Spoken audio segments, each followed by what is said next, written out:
2 Chronicles, chapter 1. Solomon, son of David, established himself firmly over his kingdom, for the Lord his God was with him, and made him exceedingly great. Then Solomon spoke to all Israel, to the commanders of thousands and commanders of hundreds, to the judges and to all the leaders in Israel, the heads of families. And Solomon and the whole assembly went to the high place at Gibeon, for God's tent of meeting was there, which Moses the Lord's servant had made in the wilderness.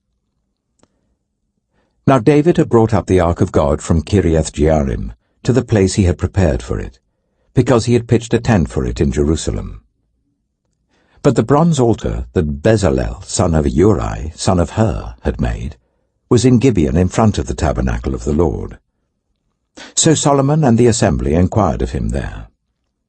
Solomon went up to the bronze altar before the Lord in the tent of meeting, and offered 1,000 burnt offerings on it. That night God appeared to Solomon and said to him, "Ask for whatever you want me to give you." Solomon answered God, "You have shown great kindness to David my father, and have made me king in his place. Now, Lord God, let your promise to my father David be confirmed, for you have made me king over a people who are as numerous as the dust of the earth. Give me wisdom and knowledge, that I may lead this people, for who is able to govern this great people of yours?" God said to Solomon, "Since this is your heart's desire, and you have not asked for wealth, possessions, or honor, nor for the death of your enemies, and since you have not asked for a long life, but for wisdom and knowledge to govern my people, over whom I have made you king, therefore wisdom and knowledge will be given you. And I will also give you wealth, possessions, and honor, such as no king who was before you ever had, and none after you will have." Then Solomon went to Jerusalem from the high place at Gibeon, from before the tent of meeting, and he reigned over Israel. Solomon accumulated chariots and horses. He had 1,400 chariots and 12,000 horses, which he kept in the chariot cities, and also with him in Jerusalem. The king made silver and gold as common in Jerusalem as stones, and cedar as plentiful as sycamore fig trees in the foothills. Solomon's horses were imported from Egypt and from Suchet. The royal merchants purchased them from Suchet at the current price. They imported a chariot from Egypt for 600 shekels of silver, and a horse for 150. They also exported them to all the kings of the Hittites and of the Arameans. 2 Chronicles chapter 2. Solomon gave orders to build a temple for the name of the Lord, and a royal palace for himself. He conscripted 70,000 men as carriers, and 80,000 as stone-cutters in the hills, and 3,600 as foremen over them. Solomon sent this message to Hiram, king of Tyre. "Send me cedar logs, as you did for my father David, when you sent him cedar to build a palace to live in. Now I am about to build a temple for the name of the Lord my God, and to dedicate it to him for burning fragrant incense before him, for setting out the consecrated bread regularly, and for making burnt offerings every morning and evening, and on the Sabbaths, at the new moons, and at the appointed festivals of the Lord our God. This is a lasting ordinance for Israel. The temple I'm going to build will be great, because our God is greater than all other gods. But who is able to build a temple for him, since the heavens, even the highest heavens, cannot contain him? Who then am I to build a temple for him, except as a place to burn sacrifices before him?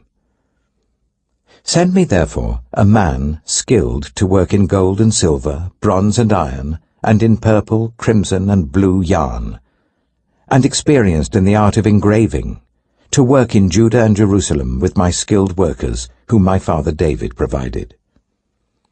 Send me also cedar, juniper, and algum logs from Lebanon, for I know that your servants are skilled in cutting timber there. My servants shall work with yours, to provide me with plenty of timber, because the temple I build must be large and magnificent. I will give your servants, the woodsmen who cut the timber, 20,000 cors of ground wheat, 20,000 cors of barley, 20,000 baths of wine, and 20,000 baths of olive oil. Hiram, king of Tyre, replied by letter to Solomon. Because the Lord loves his people, he has made you their king. And Hiram added, Praise be to the Lord, the God of Israel, who made heaven and earth. He has given King David a wise son, endowed with intelligence and discernment, who will build a temple for the Lord and a palace for himself. I am sending you Huram-Abi, a man of great skill, whose mother was from Dan, and whose father was from Tyre. He is trained to work in gold and silver, bronze and iron, stone and wood, and with purple and blue and crimson yarn, and fine linen. He is experienced in all kinds of engraving, and can execute any design given to him. He will work with your skilled workers, and with those of my lord David your father. Now let my lord send his servants the wheat and barley and the olive oil and wine he promised, and we will cut all the logs from Lebanon that you need, and will float them as rafts by sea down to Joppa. You can then take them up to Jerusalem. Solomon took a census of all the foreigners residing in Israel, after the census his father David had taken. And they were found to be 153,600.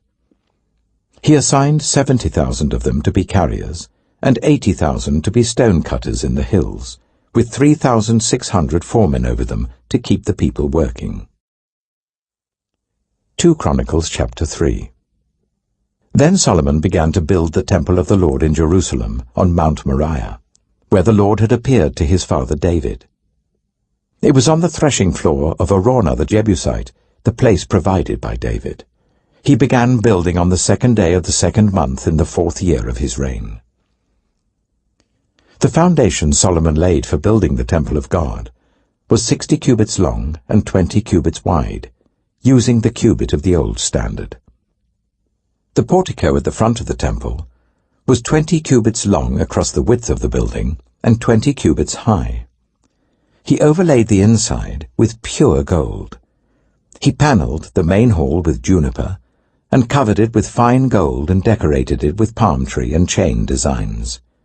He adorned the temple with precious stones, and the gold he used was gold of Parvaim. He overlaid the ceiling beams, door frames, walls, and doors of the temple with gold, and he carved cherubim on the walls. He built the most holy place, its length corresponding to the width of the temple, 20 cubits long and 20 cubits wide. He overlaid the inside with 600 talents of fine gold. The gold nails weighed 50 shekels. He also overlaid the upper parts with gold. For the most holy place, he made a pair of sculptured cherubim and overlaid them with gold. The total wingspan of the cherubim was 20 cubits.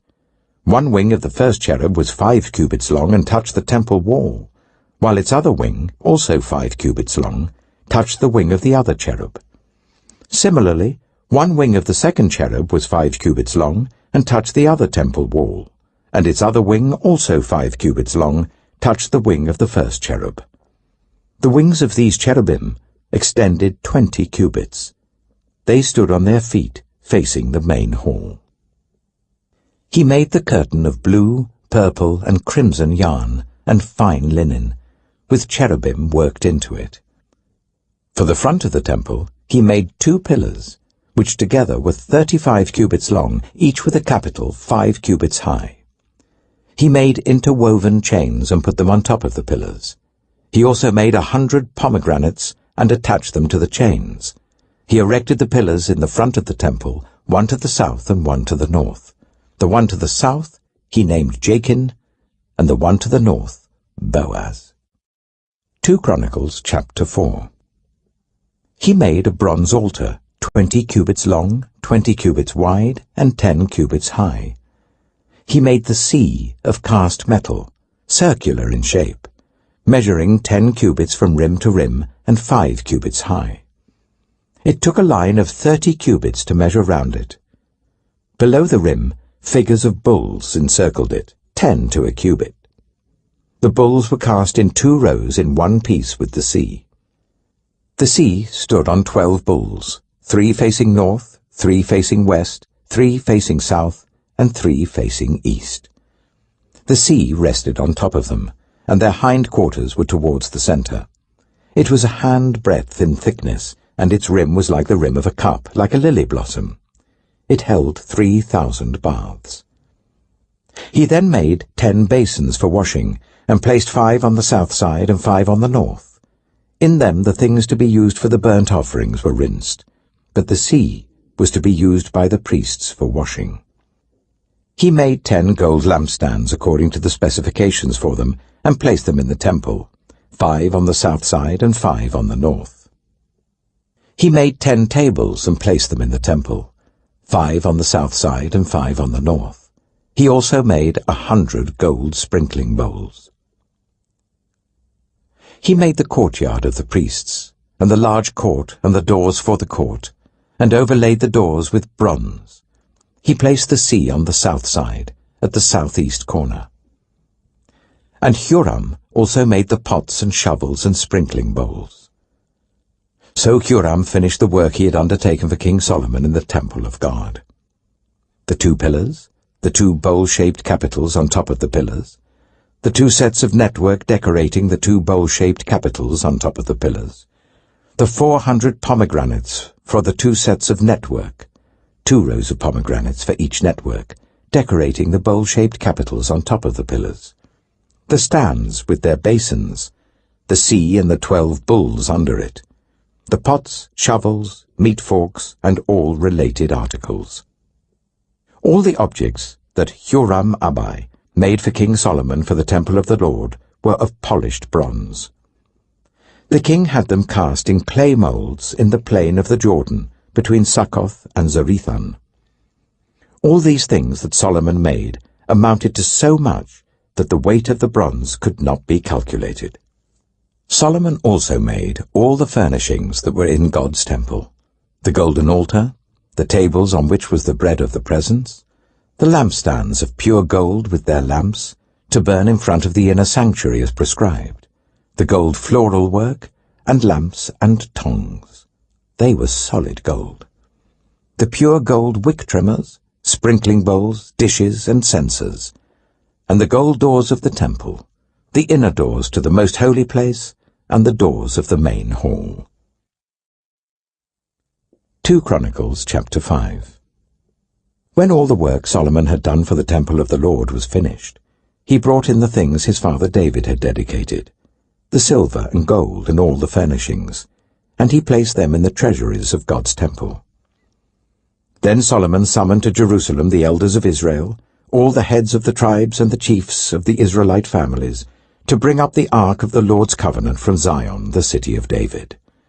And all the Israelites came together to the king at the time of the festival, in the 7th month. When all the elders of Israel had arrived, the Levites took up the ark, and they brought up the ark and the tent of meeting and all the sacred furnishings in it. The Levitical priests carried them up, and King Solomon and the entire assembly of Israel that had gathered about him were before the ark, sacrificing so many sheep and cattle that they could not be recorded or counted. The priests then brought the ark of the Lord's covenant to its place in the inner sanctuary of the temple, the most holy place, and put it beneath the wings of the cherubim. The cherubim spread their wings over the place of the ark and covered the ark and its carrying poles. These poles were so long that their ends, extending from the ark, could be seen from in front of the inner sanctuary, but not from outside the holy place, and they are still there today. There was nothing in the ark except the 2 tablets that Moses had placed in it at Horeb, where the Lord made a covenant with the Israelites after they came out of Egypt. The priests then withdrew from the holy place. All the priests who were there had consecrated themselves, regardless of their divisions.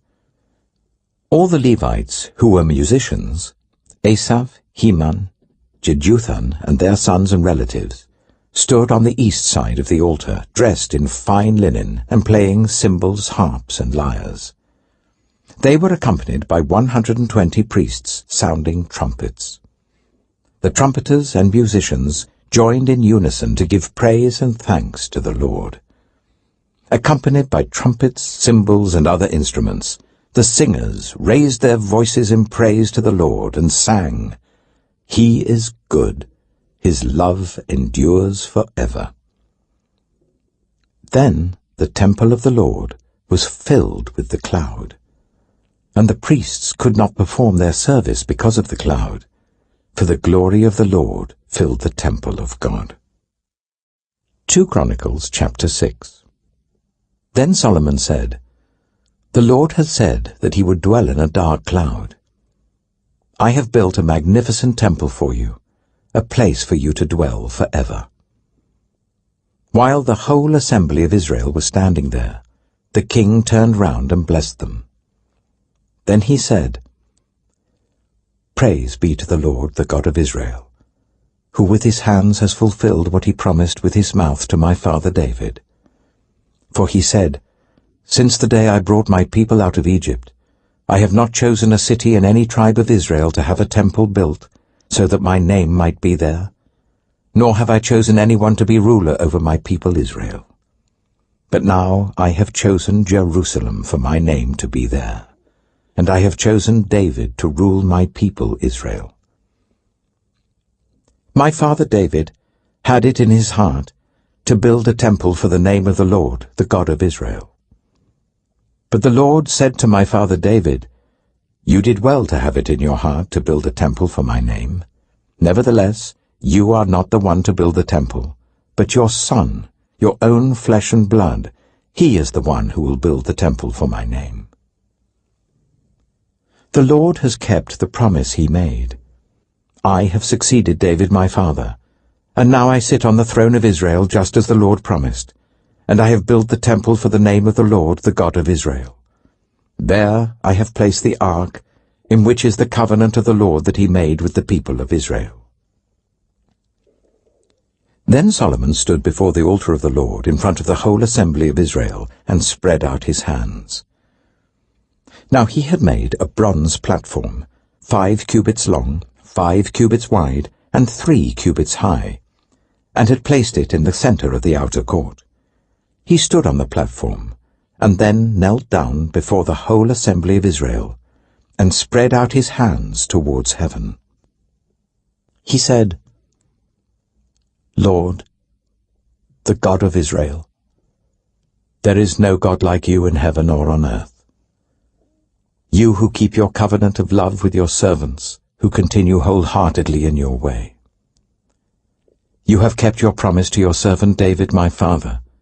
With your mouth you have promised, and with your hand you have fulfilled it, as it is today.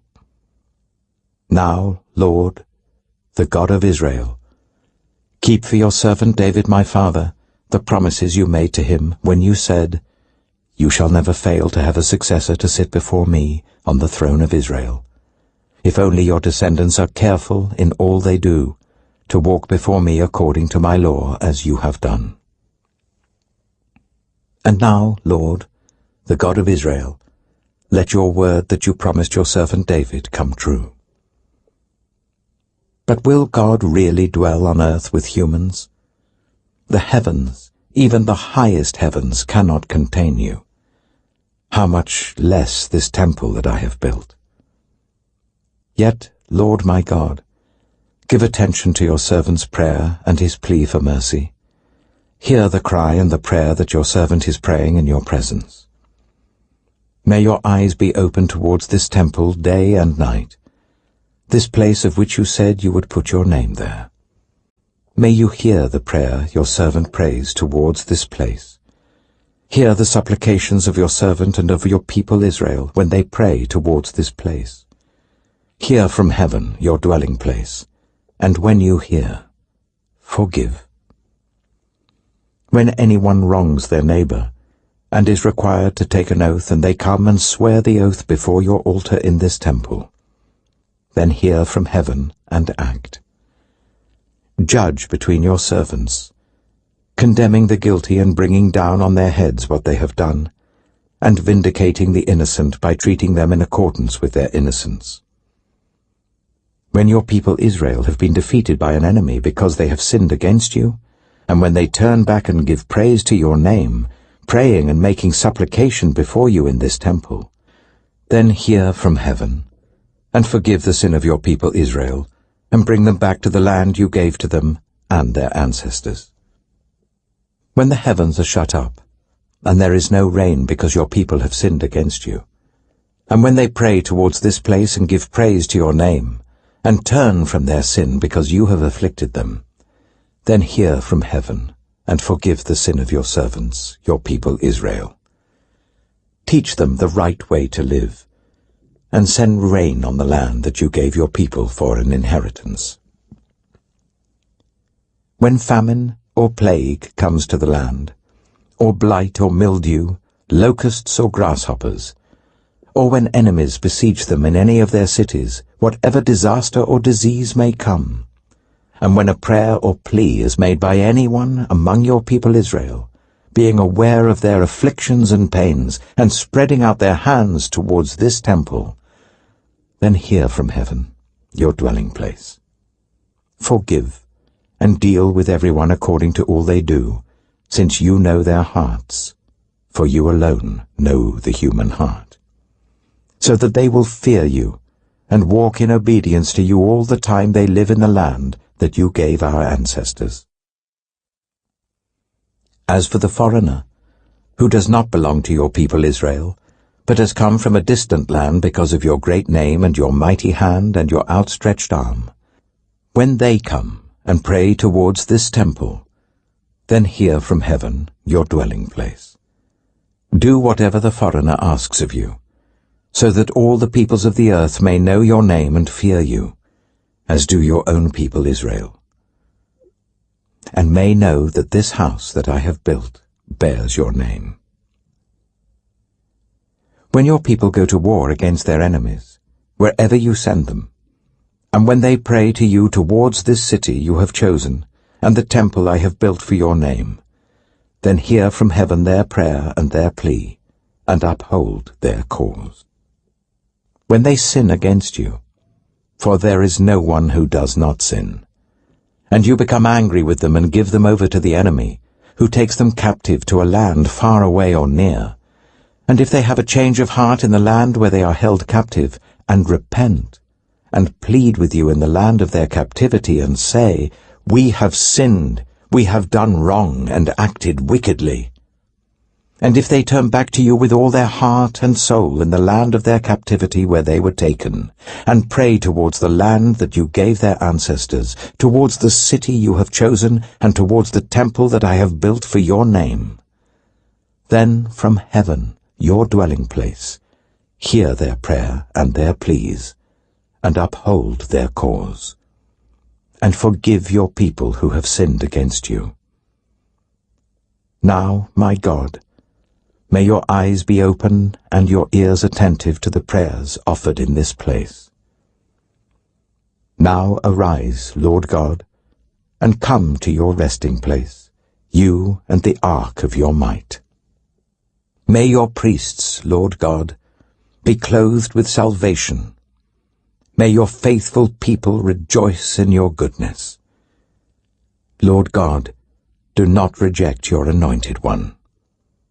Remember the great love promised to David, your servant. 2 Chronicles chapter 7. When Solomon finished praying, fire came down from heaven and consumed the burnt offering and the sacrifices, and the glory of the Lord filled the temple. The priests could not enter the temple of the Lord, because the glory of the Lord filled it. When all the Israelites saw the fire coming down, and the glory of the Lord above the temple, they knelt on the pavement with their faces to the ground, and they worshipped and gave thanks to the Lord, saying, He is good, His love endures forever. Then the king and all the people offered sacrifices before the Lord. And King Solomon offered a sacrifice of 22,000 head of cattle, and 120,000 sheep and goats. So the king and all the people dedicated the temple of God.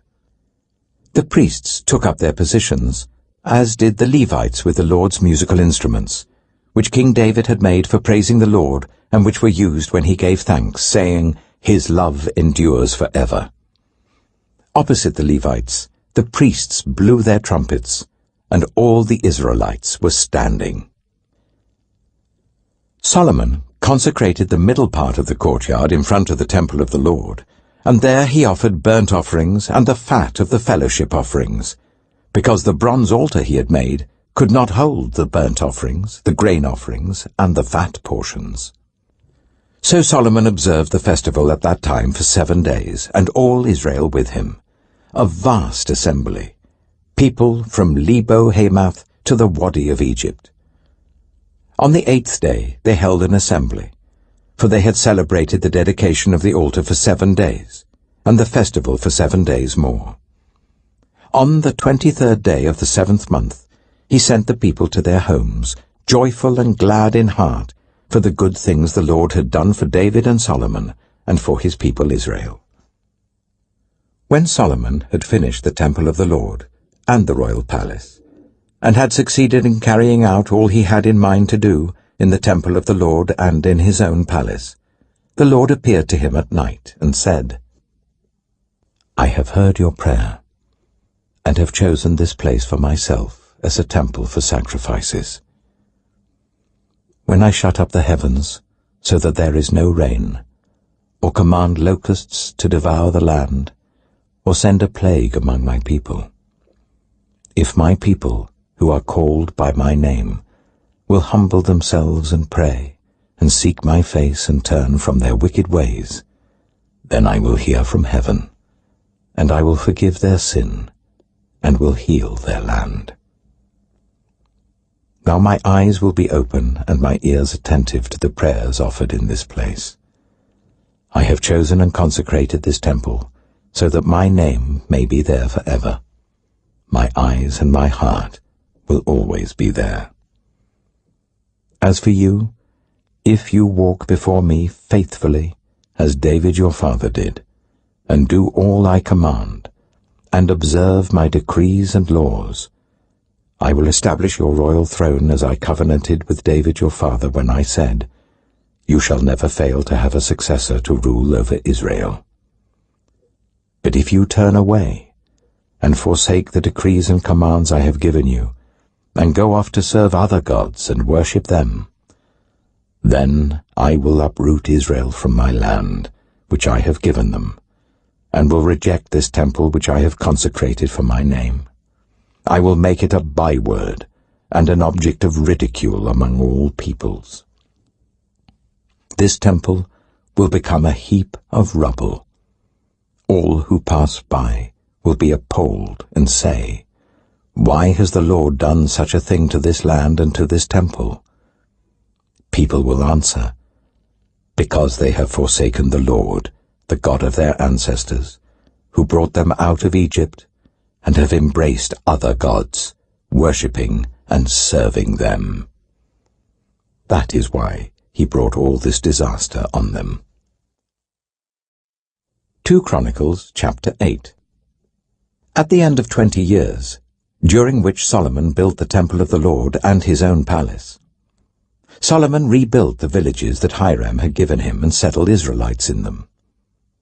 Solomon then went to Hamath-zobah and captured it.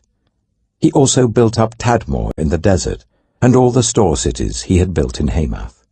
He rebuilt Upper Beth-horon and Lower Beth-horon as fortified cities, with walls and with gates and bars, as well as Baalath and all his store cities, and all the cities for his chariots and for his horses. Whatever he desired to build in Jerusalem, in Lebanon, and throughout all the territory that he ruled. There were still people left from the Hittites, Amorites, Perizzites, Hivites, and Jebusites. These people were not Israelites. Solomon conscripted the descendants of all these people remaining in the land, whom the Israelites had not destroyed, to serve as slave labor, as it is to this day. But Solomon did not make slaves of the Israelites for his work. They were his fighting men, commanders of his captains, and commanders of his chariots and charioteers. They were also King Solomon's chief officials, 250 officials supervising the men. Solomon brought Pharaoh's daughter up from the city of David to the palace he had built for her, for he said, "My wife must not live in the palace of King David of Israel, because the places the ark of the Lord has entered are holy." On the altar of the Lord that he built in front of the portico, Solomon sacrificed burnt offerings to the Lord, according to the daily requirements for offerings commanded by Moses for the Sabbaths, the new moons, and the 3 annual festivals, the festival of unleavened bread, the festival of weeks, and the festival of tabernacles. In keeping with the ordinance of his father David, he appointed the divisions of the priests for their duties, and the Levites to lead the praise, and to assist the priests according to each day's requirement. He also appointed the gatekeepers by divisions for the various gates, because this was what David the man of God had ordered. They did not deviate from the king's commands to the priests or to the Levites in any matter, including that of the treasuries. All Solomon's work was carried out, from the day the foundation of the temple of the Lord was laid until its completion. So the temple of the Lord was finished. Then Solomon went to Ezion-Geber and Elath on the coast of Edom. And Hiram sent him ships commanded by his own men, sailors who knew the sea.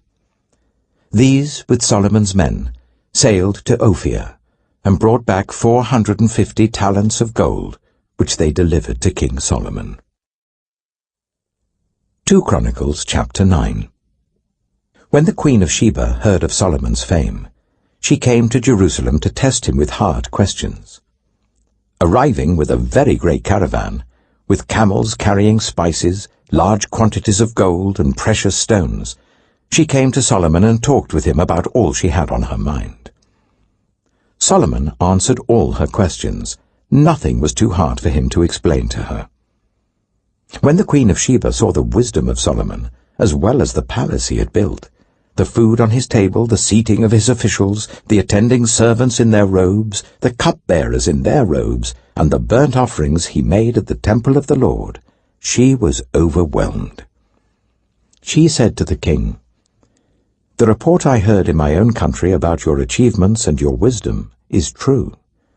But I did not believe what they said until I came and saw with my own eyes. Indeed, not even half the greatness of your wisdom was told me. You have far exceeded the report I heard. How happy your people must be! How happy your officials, who continually stand before you and hear your wisdom! Praise be to the Lord your God, who has delighted in you and placed you on his throne as king to rule for the Lord your God. Because of the love of your God for Israel and his desire to uphold them forever, he has made you king over them, to maintain justice and righteousness." Then she gave the king 120 talents of gold, large quantities of spices and precious stones. There had never been such spices as those the Queen of Sheba gave to King Solomon. The servants of Hiram and the servants of Solomon brought gold from Ophir. They also brought algum wood and precious stones.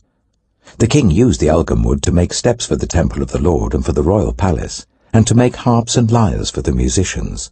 Nothing like them had ever been seen in Judah. King Solomon gave the Queen of Sheba all she desired and asked for. He gave her more than she had brought to him. Then she left and returned with her retinue to her own country.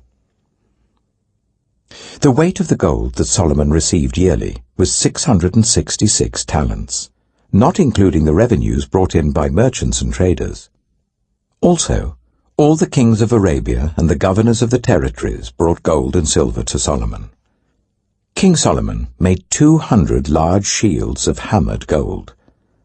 600 shekels of hammered gold went into each shield. He also made 300 small shields of hammered gold, with 300 shekels of gold in each shield. The king put them in the palace of the forest of Lebanon.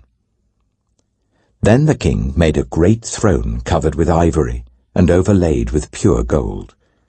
The throne had 6 steps, and a footstool of gold was attached to it. On both sides of the seat were armrests, with a lion standing beside each of them.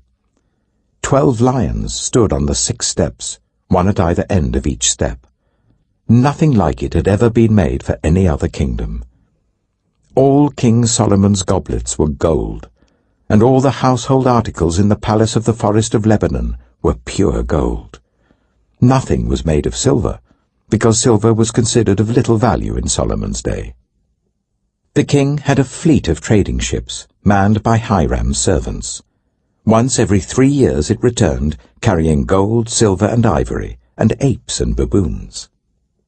King Solomon was greater in riches and wisdom than all the other kings of the earth. All the kings of the earth sought audience with Solomon to hear the wisdom God had put in his heart. Year after year, everyone who came brought a gift, articles of silver and gold, and robes, weapons, and spices, and horses and mules. Solomon had 4,000 stalls for horses and chariots, and 12,000 horses, which he kept in the chariot cities, and also with him in Jerusalem. He ruled over all the kings from the river Euphrates to the land of the Philistines, as far as the border of Egypt.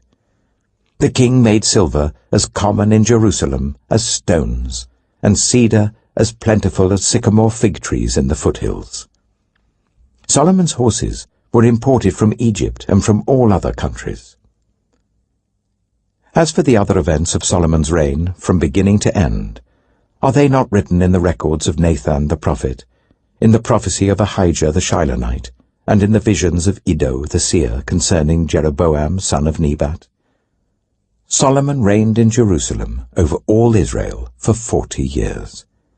Then he rested with his ancestors and was buried in the city of David his father. And Rehoboam his son succeeded him as king. 2 Chronicles chapter 10. Rehoboam went to Shechem, for all Israel had gone there to make him king. When Jeroboam son of Nebat heard this, he was in Egypt, where he had fled from King Solomon. He returned from Egypt. So they sent for Jeroboam. And he and all Israel went to Rehoboam and said to him, "Your father put a heavy yoke on us, but now lighten the harsh labor and the heavy yoke he put on us, and we will serve you." Rehoboam answered, "Come back to me in 3 days." So the people went away. Then King Rehoboam consulted the elders who had served his father Solomon during his lifetime. "How would you advise me to answer these people?" he asked.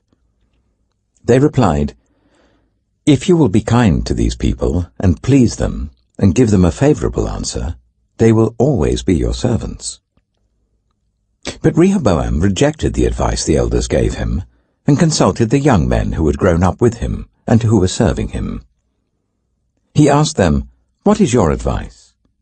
How should we answer these people who say to me, 'Lighten the yoke your father put on us'?" The young men who had grown up with him replied, "The people have said to you, 'Your father put a heavy yoke on us, but make our yoke lighter.' Now tell them, 'My little finger is thicker than my father's waist. My father laid on you a heavy yoke. I will make it even heavier. My father scourged you with whips. I will scourge you with scorpions." 3 days later, Jeroboam and all the people returned to Rehoboam, as the king had said, "Come back to me in 3 days." The king answered them harshly, rejecting the advice of the elders. He followed the advice of the young men and said, "My father made your yoke heavy. I will make it even heavier. My father scourged you with whips. I will scourge you with scorpions." So the king did not listen to the people, for this turn of events was from God, to fulfill the word that the Lord had spoken to Jeroboam son of Nebat through Ahijah the Shilonite. When all Israel saw that the king refused to listen to them, they answered the king, "What share do we have in David? What part in Jesse's son? To your tents, Israel. Look after your own house, David." So all the Israelites went home. But as for the Israelites who were living in the towns of Judah, Rehoboam still ruled over them. King Rehoboam sent out Adoniram, who was in charge of forced labor. But the Israelites stoned him to death. King Rehoboam, however, managed to get into his chariot and escape to Jerusalem. So Israel has been in rebellion against the house of David to this day.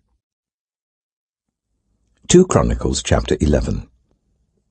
When Rehoboam arrived in Jerusalem, he mustered Judah and Benjamin, 180,000 able young men, to go to war against Israel and to regain the kingdom for Rehoboam. But this word of the Lord came to Shemaiah the man of God. Say to Rehoboam, son of Solomon, king of Judah, and to all Israel in Judah and Benjamin, this is what the Lord says. Do not go up to fight against your fellow Israelites. Go home, every one of you, for this is my doing. So they obeyed the words of the Lord, and turned back from marching against Jeroboam. Rehoboam lived in Jerusalem, and built up towns for defense in Judah: Bethlehem, Etam, Tekoa, Bethzur, Soko, Adullam, Gath, Marisha, Ziph, Adoraim, Lachish, Azekah, Zorah, Ajalon, and Hebron. These were fortified cities in Judah and Benjamin. He strengthened their defenses and put commanders in them, with supplies of food, olive oil, and wine. He put shields and spears in all the cities, and made them very strong. So Judah and Benjamin were his. The priests and Levites from all their districts throughout Israel sided with him. The Levites even abandoned their pasture lands and property, and came to Judah and Jerusalem, because Jeroboam and his sons had rejected them as priests of the Lord, when he appointed his own priests for the high places and for the goat and calf idols he had made. Those from every tribe of Israel, who set their hearts on seeking the Lord, the God of Israel, followed the Levites to Jerusalem to offer sacrifices to the Lord, the God of their ancestors. They strengthened the kingdom of Judah, and supported Rehoboam son of Solomon for 3 years, following the ways of David and Solomon during this time. Rehoboam married Mahalath, who was the daughter of David's son Jerimoth, and Abihail, the daughter of Jesse's son Eliab. She bore him sons, Jeush, Shemariah, and Zaham. Then he married Maacah, daughter of Absalom, who bore him Abijah, Attai, Ziza, and Shelomith. Rehoboam loved Maacah, daughter of Absalom, more than any of his other wives and concubines. In all, he had 18 wives and 60 concubines, 28 sons, and 60 daughters. Rehoboam appointed Abijah, son of Maacah, as crown prince among his brothers, in order to make him king. He acted wisely, dispersing some of his sons throughout the districts of Judah and Benjamin, and to all the fortified cities. He gave them abundant provisions, and took many wives for them. 2 Chronicles chapter 12. After Rehoboam's position as king was established, and he had become strong, he and all Israel with him abandoned the law of the Lord. Because they had been unfaithful to the Lord, Shishak, king of Egypt, attacked Jerusalem in the 5th year of King Rehoboam. With 1,200 chariots and 60,000 horsemen, and the innumerable troops of Libyans, Suckites, and Cushites that came with him from Egypt, he captured the fortified cities of Judah and came as far as Jerusalem. Then the prophet Shemaiah came to Rehoboam and to the leaders of Judah who had assembled in Jerusalem for fear of Shishak, and he said to them, "This is what the Lord says. You have abandoned me, therefore I now abandon you to Shishak." The leaders of Israel and the king humbled themselves and said, "The Lord is just." When the Lord saw that they humbled themselves, this word of the Lord came to Shemaiah: "Since they have humbled themselves, I will not destroy them, but will soon give them deliverance. My wrath will not be poured out on Jerusalem through Shishak. They will, however, become subject to him, so that they may learn the difference between serving me and serving the kings of other lands." When Shishak, king of Egypt, attacked Jerusalem, he carried off the treasures of the temple of the Lord and the treasures of the royal palace. He took everything, including the gold shields that Solomon had made. So King Rehoboam made bronze shields to replace them, and assigned these to the commanders of the guard on duty at the entrance to the royal palace. Whenever the king went to the Lord's temple, the guards went with him bearing the shields, and afterwards they returned them to the guard room. Because Rehoboam humbled himself, the Lord's anger turned from him, and he was not totally destroyed. Indeed, there was some good in Judah. King Rehoboam established himself firmly in Jerusalem and continued as king. He was 41 years old when he became king, and he reigned for 17 years in Jerusalem, the city the Lord had chosen out of all the tribes of Israel in which to put his name. His mother's name was Naamah. She was an Ammonite. He did evil because he had not set his heart on seeking the Lord. As for the events of Rehoboam's reign from beginning to end, are they not written in the records of Shemaiah the prophet and of Iddo the seer that deal with the genealogies? There was continual warfare between Rehoboam and Jeroboam. Rehoboam rested with his ancestors and was buried in the city of David, and Abijah, his son, succeeded him as king. 2 Chronicles chapter 13. In the 18th year of the reign of Jeroboam, Abijah became king of Judah, and he reigned in Jerusalem for 3 years. His mother's name was Maacah, a daughter of Uriel of Gibeah. There was war between Abijah and Jeroboam. Abijah went into battle with an army of 400,000 able fighting men, and Jeroboam drew up a battle line against him with 800,000 able troops. Abijah stood on Mount Zemaraim, in the hill country of Ephraim, and said, "Jeroboam and all Israel, listen to me. Don't you know that the Lord, the God of Israel, has given the kingship of Israel to David and his descendants forever by a covenant of salt? Yet Jeroboam, son of Nebat, an official of Solomon, son of David, rebelled against his master. Some worthless scoundrels gathered around him and opposed Rehoboam, son of Solomon, when he was young and indecisive and not strong enough to resist them. And now you plan to resist the kingdom of the Lord, which is in the hands of David's descendants. You are indeed a vast army, and have with you the golden calves that Jeroboam made to be your gods. But didn't you drive out the priests of the Lord, the sons of Aaron and the Levites, and make priests of your own as the peoples of other lands do? Whoever comes to consecrate himself with a young bull and 7 rams may become a priest of what are not gods. As for us, the Lord is our God, and we have not forsaken him. The priests who serve the Lord are sons of Aaron, and the Levites assist them. Every morning and evening they present burnt offerings and fragrant incense to the Lord. They set out the bread on the ceremonially clean table, and light the lamps on the gold lampstand every evening. We are observing the requirements of the Lord our God. But you have forsaken him. God is with us. He is our leader. His priests with their trumpets will sound the battle cry against you. People of Israel, do not fight against the Lord, the God of your ancestors, for you will not succeed." Now Jeroboam had sent troops round to the rear, so that while he was in front of Judah, the ambush was behind them. Judah turned and saw that they were being attacked at both front and rear. Then they cried out to the Lord.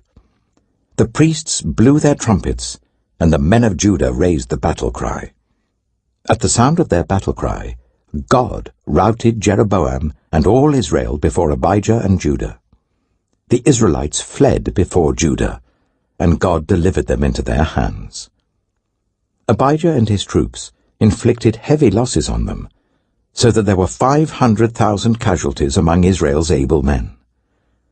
The Israelites were subdued on that occasion, and the people of Judah were victorious, because they relied on the Lord, the God of their ancestors. Abijah pursued Jeroboam, and took from him the towns of Bethel, Jeshanah, and Ephron, with their surrounding villages. Jeroboam did not regain power during the time of Abijah, and the Lord struck him down, and he died. But Abijah grew in strength.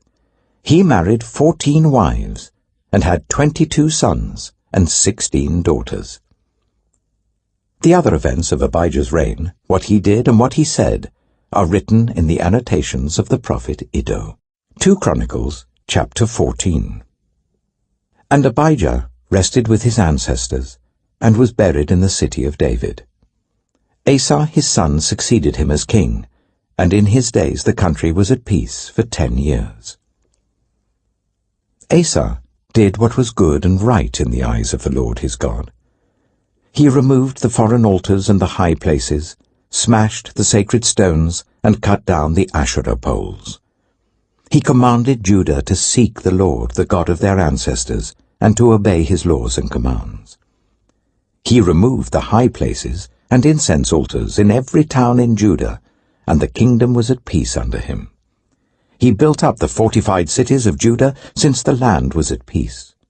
No one was at war with him during those years, for the Lord gave him rest. "Let us build up these towns," he said to Judah, "and put walls around them, with towers, gates, and bars. The land is still ours, because we have sought the Lord our God. We sought him, and he has given us rest on every side." So they built and prospered. Asa had an army of 300,000 men from Judah, equipped with large shields and with spears, and 280,000 from Benjamin, armed with small shields and with bows. All these were brave fighting men. Zerah, the Cushite, marched out against them with an army of thousands upon thousands, and 300 chariots, and came as far as Mareshah. Asa went out to meet him, and they took up battle positions in the valley of Zephathah, near Mareshah. Then Asa called to the Lord his God, and said, "Lord, there is no one like you to help the powerless against the mighty. Help us, Lord our God, for we rely on you, and in your name we have come against this vast army. Lord, you are our God. Do not let mere mortals prevail against you." The Lord struck down the Cushites before Asa and Judah. The Cushites fled, and Asa and his army pursued them as far as Jerah. Such a great number of Cushites fell that they could not recover. They were crushed before the Lord and his forces. The men of Judah carried off a large amount of plunder. They destroyed all the villages around Jerah, for the terror of the Lord had fallen on them. They looted all these villages, since there was much plunder there. They also attacked the camps of the herdsmen, and carried off droves of sheep and goats and camels. Then they returned to Jerusalem. 2 Chronicles, chapter 15. The Spirit of God came on Azariah, son of Oded. He went out to meet Asa and said to him, "Listen to me, Asa and all Judah and Benjamin. The Lord is with you when you are with him. If you seek him, he will be found by you. But if you forsake him, he will forsake you. For a long time Israel was without the true God, without a priest to teach, and without the law. But in their distress they turned to the Lord, the God of Israel, and sought him, and he was found by them. In those days it was not safe to travel about, for all the inhabitants of the lands were in great turmoil. One nation was being crushed by another, and one city by another, because God was troubling them with every kind of distress.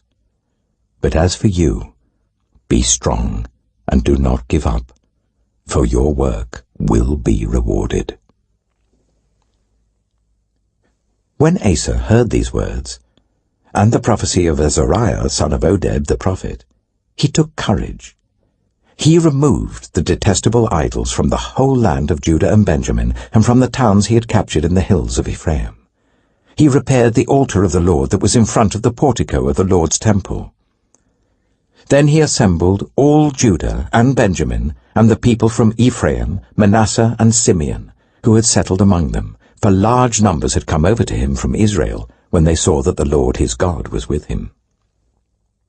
They assembled at Jerusalem in the 3rd month of the 15th year of Asa's reign. At that time they sacrificed to the Lord 700 head of cattle and 7,000 sheep and goats from the plunder they had brought back. They entered into a covenant to seek the Lord, the God of their ancestors, with all their heart and soul. All who would not seek the Lord, the God of Israel, were to be put to death, whether small or great, man or woman. They took an oath to the Lord with loud acclamation, with shouting, and with trumpets and horns. All Judah rejoiced about the oath, because they had sworn it wholeheartedly. They sought God eagerly, and he was found by them. So the Lord gave them rest on every side. King Asa also deposed his grandmother Maacah from her position as queen mother, because she had made a repulsive image for the worship of Asherah. Asa cut it down, broke it up, and burned it in the Kidron valley.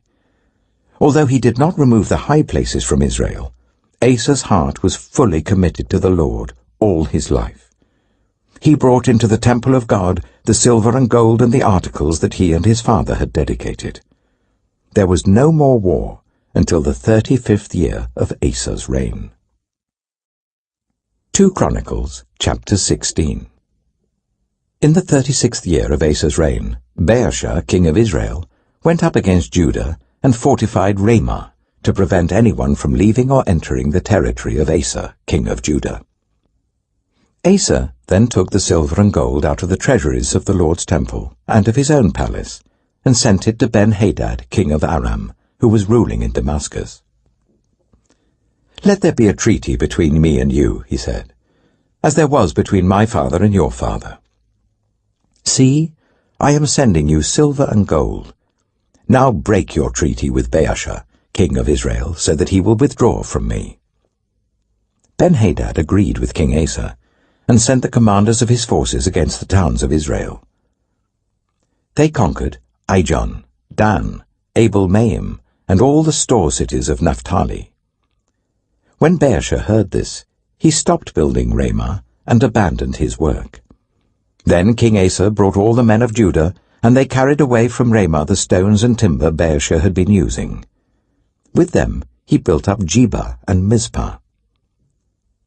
At that time Hanani the seer came to Asa king of Judah and said to him, "Because you relied on the king of Aram and not on the Lord your God, the army of the king of Aram has escaped from your hand. Were not the Cushites and Libyans a mighty army with great numbers of chariots and horsemen? Yet when you relied on the Lord, he delivered them into your hand. For the eyes of the Lord range throughout the earth to strengthen those whose hearts are fully committed to him. You have done a foolish thing, and from now on you will be at war." Asa was angry with the seer because of this. He was so enraged that he put him in prison. At the same time, Asa brutally oppressed some of the people. The events of Asa's reign from beginning to end are written in the book of the kings of Judah and Israel. In the 39th year of his reign, Asa was afflicted with a disease in his feet. Though his disease was severe, even in his illness he did not seek help from the Lord, but only from the doctors. Then, in the 41st year of his reign, Asa died and rested with his ancestors. They buried him in the tomb that he had cut out for himself in the city of David. They laid him on a bier covered with spices and various blended perfumes, and they made a huge fire in his honor. 2 Chronicles, chapter 17. Jehoshaphat his son succeeded him as king, and strengthened himself against Israel. He stationed troops in all the fortified cities of Judah, and put garrisons in Judah and in the towns of Ephraim that his father Asa had captured. The Lord was with Jehoshaphat, because he followed the ways of his father David before him. He did not consult the Baals, but sought the God of his father, and followed his commands rather than the practices of Israel. the Lord established the kingdom under his control. And all Judah brought gifts to Jehoshaphat, so that he had great wealth and honor. His heart was devoted to the ways of the Lord. Furthermore, he removed the high places and the Asherah poles from Judah. In the 3rd year of his reign, he sent his officials, Ben-Hail, Obadiah, Zechariah, Nathanael, and Micaiah, to teach in the towns of Judah. With them were certain Levites, Shemaiah, Nethaniah, Zebadiah, Asahel, Shemiramoth, Jehonathan, Adonijah, Tobijah, and Tob-Adonijah, and the priests Elishama and Jehoram. They taught throughout Judah, taking with them the book of the law of the Lord. They went round to all the towns of Judah and taught the people. The fear of the Lord fell on all the kingdoms of the lands surrounding Judah, so that they did not go to war against Jehoshaphat. Some Philistines brought Jehoshaphat gifts and silver as tribute, and the Arabs brought him flocks, 7,700 rams, and 7,700 goats. Jehoshaphat became more and more powerful. He built forts and store cities in Judah, and had large supplies in the towns of Judah. He also kept experienced fighting men in Jerusalem. Their enrollment by families was as follows. From Judah, commanders of units of 1,000, Adnah the commander, with 300,000 fighting men. Next, Jehohanan the commander, with 280,000. Next, Amasiah, son of Zichri, who volunteered himself for the service of the Lord, with 200,000.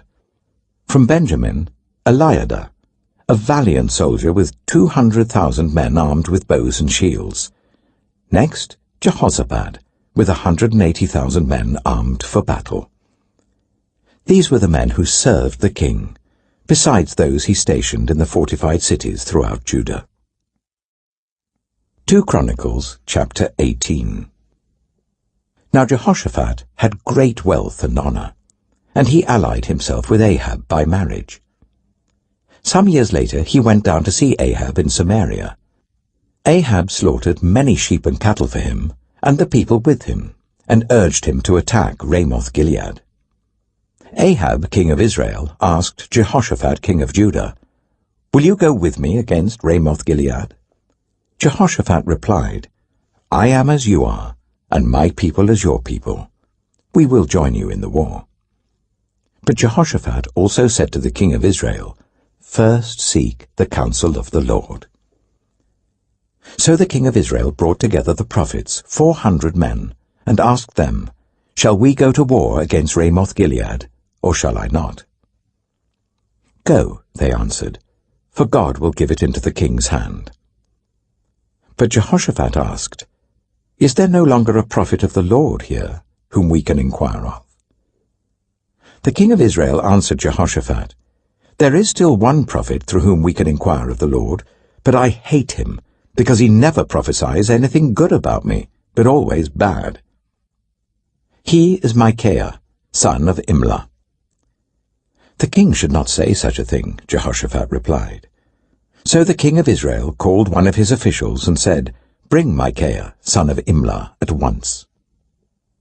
Dressed in their royal robes, the king of Israel and Jehoshaphat, king of Judah, were sitting on their thrones at the threshing floor by the entrance of the gate of Samaria, with all the prophets prophesying before them. Now Zedekiah, son of Kenaanah, had made iron horns, and he declared, "This is what the Lord says. With these you will gore the Arameans until they are destroyed."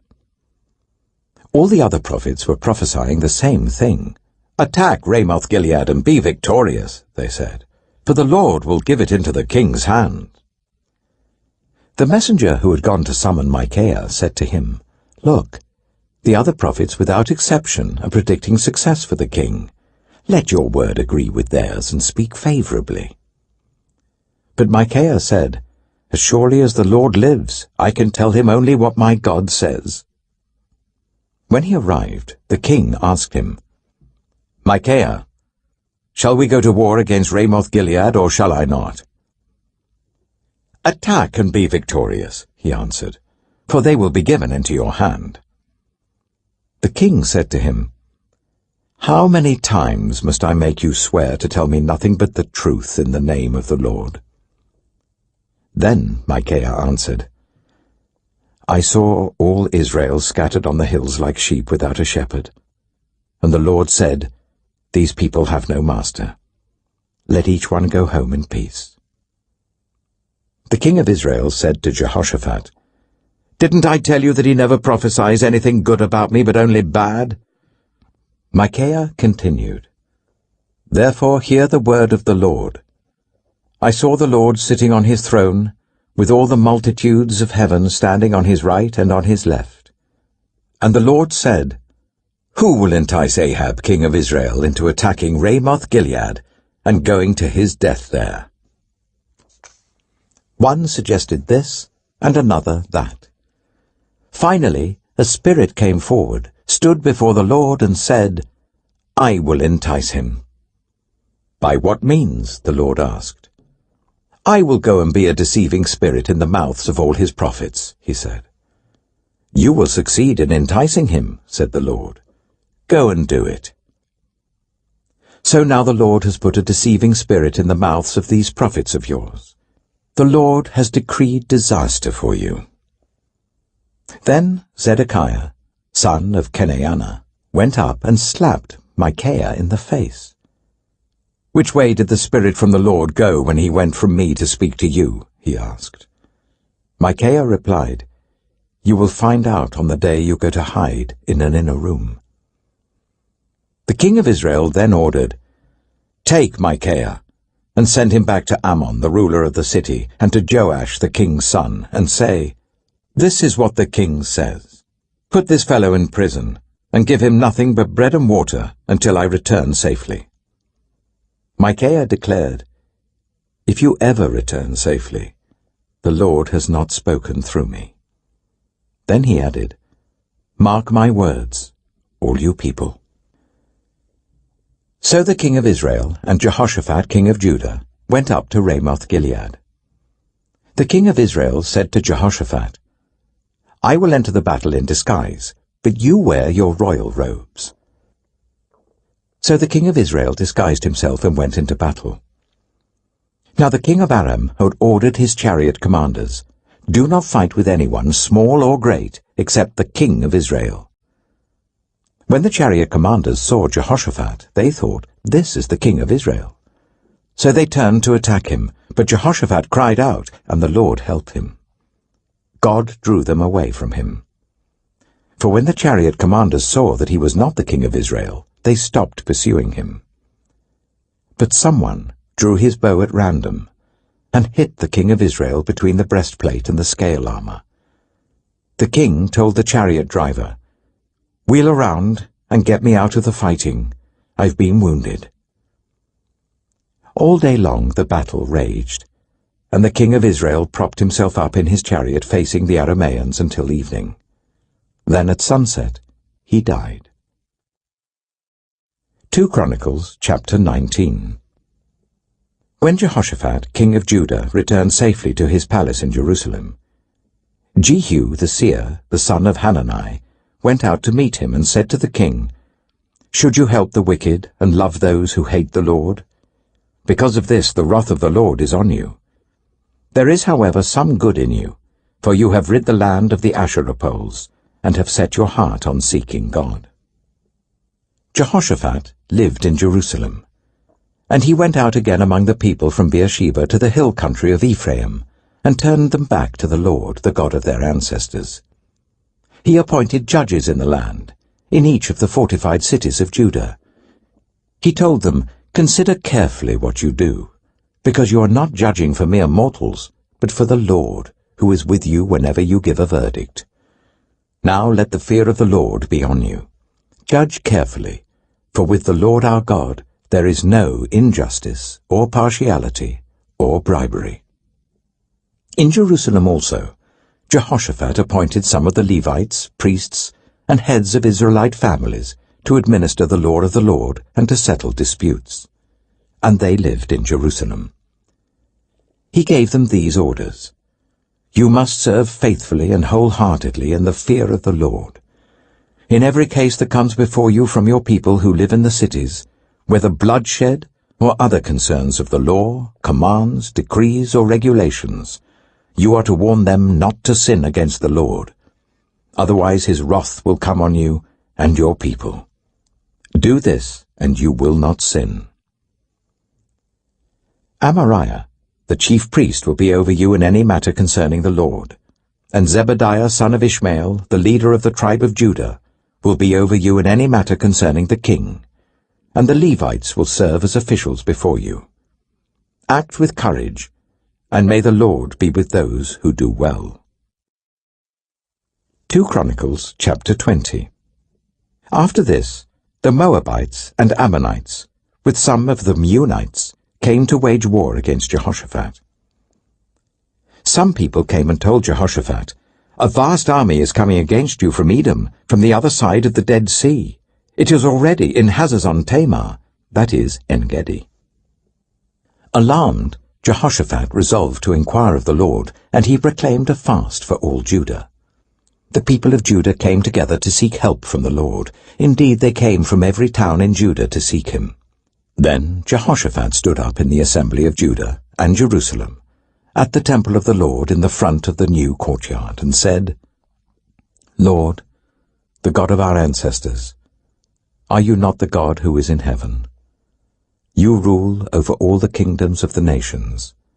Power and might are in your hand, and no one can withstand you. Our God, did you not drive out the inhabitants of this land before your people Israel, and give it forever to the descendants of Abraham your friend?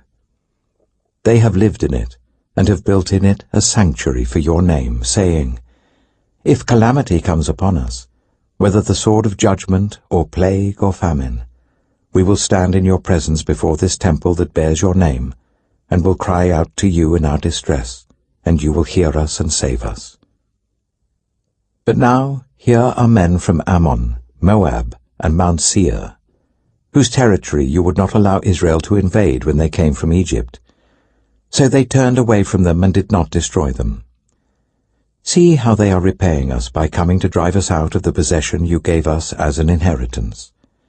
Our God, will you not judge them? For we have no power to face this vast army that is attacking us.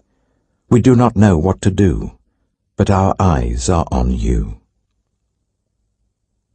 All the men of Judah, with their wives and children and little ones, stood there before the Lord.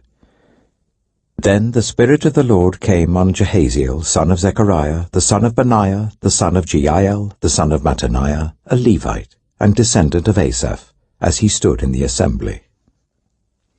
He said, "Listen, King Jehoshaphat and all who live in Judah and Jerusalem. This is what the Lord says to you. Do not be afraid or discouraged because of this vast army. For the battle is not yours, but God's. Tomorrow march down against them. They will be climbing up by the pass of Ziz, and you will find them at the end of the gorge in the desert of Jeruel. You will not have to fight this battle. Take up your positions, stand firm, and see the deliverance the Lord will give you, Judah and Jerusalem. Do not be afraid, do not be discouraged. Go out to face them tomorrow, and the Lord will be with you." Jehoshaphat bowed down with his face to the ground, and all the people of Judah and Jerusalem fell down in worship before the Lord. Then some Levites from the Kohathites and Korahites stood up and praised the Lord, the God of Israel, with a very loud voice. Early in the morning they left for the desert of Tekoa. As they set out, Jehoshaphat stood and said, "Listen to me, Judah and the people of Jerusalem. Have faith in the Lord your God, and you will be upheld. Have faith in his prophets, and you will be successful." After consulting the people, Jehoshaphat appointed men to sing to the Lord and to praise him for the splendor of his holiness, as they went out at the head of the army, saying, "Give thanks to the Lord, for his love endures forever." As they began to sing and praise, the Lord set ambushes against the men of Ammon and Moab and Mount Seir, who were invading Judah, and they were defeated. The Ammonites and Moabites rose up against the men from Mount Seir to destroy and annihilate them. After they finished slaughtering the men from Seir, they helped to destroy one another.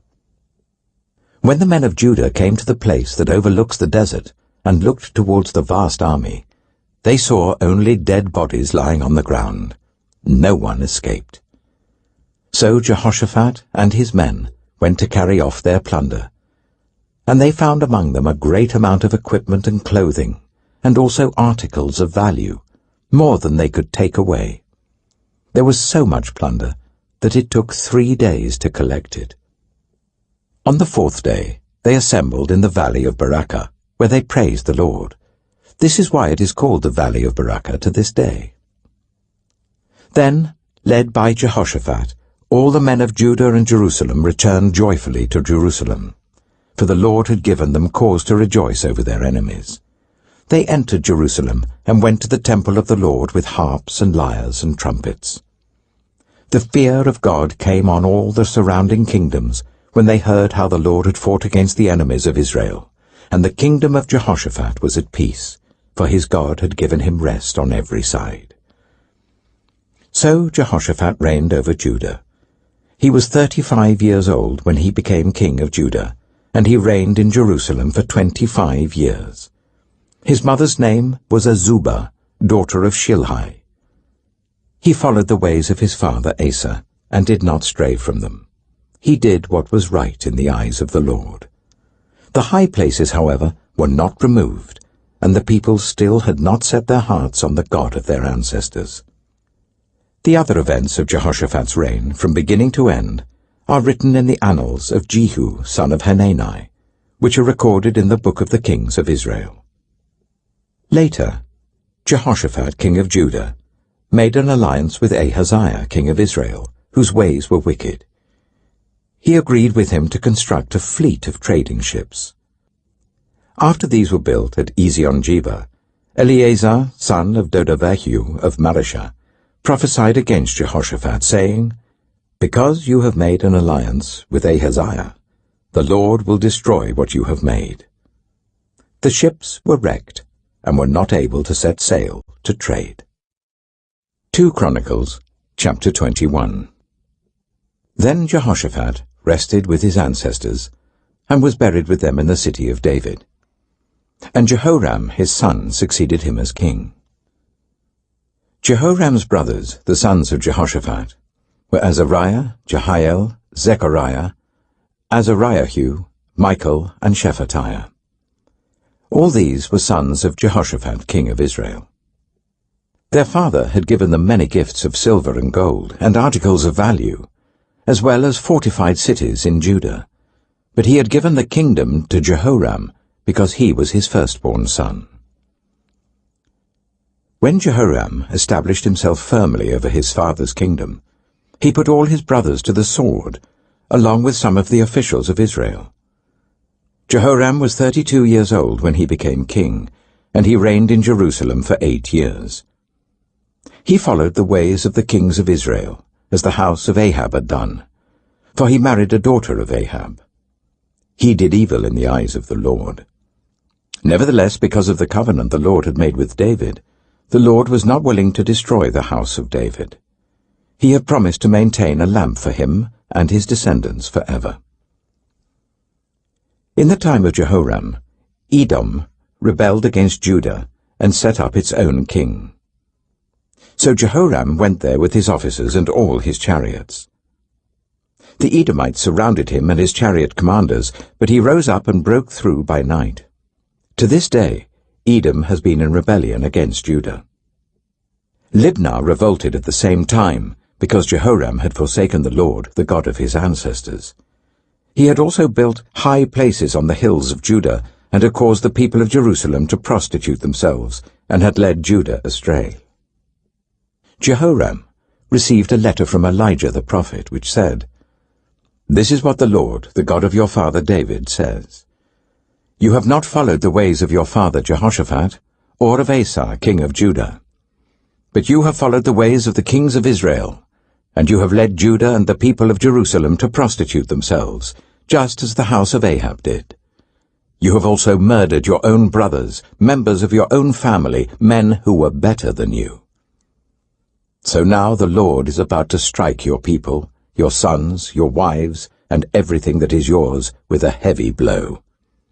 You yourself will be very ill with a lingering disease of the bowels, until the disease causes your bowels to come out. The Lord aroused against Jehoram the hostility of the Philistines and of the Arabs who lived near the Cushites. They attacked Judah, invaded it, and carried off all the goods found in the king's palace together with his sons and wives. Not a son was left to him, except Ahaziah the youngest. After all this, the Lord afflicted Jehoram with an incurable disease of the bowels. In the course of time, at the end of the 2nd year, his bowels came out because of the disease, and he died in great pain. His people made no funeral fire in his honor, as they had for his predecessors. Jehoram was 32 years old when he became king, and he reigned in Jerusalem for 8 years. He passed away to no one's regret, and was buried in the city of David, but not in the tombs of the kings. 2 Chronicles chapter 22. The people of Jerusalem made Ahaziah, Jehoram's youngest son, king in his place, since the raiders who came with the Arabs into the camp had killed all the older sons. So Ahaziah, son of Jehoram, king of Judah, began to reign. Ahaziah was 22 years old when he became king, and he reigned in Jerusalem for 1 year. His mother's name was Athaliah, a granddaughter of Omri. He too followed the ways of the house of Ahab, for his mother encouraged him to act wickedly. He did evil in the eyes of the Lord, as the house of Ahab had done, for after his father's death they became his advisers, to his undoing. He also followed their counsel, when he went with Joram, son of Ahab, king of Israel, to wage war against Hazael, king of Aram, at Ramoth-Gilead.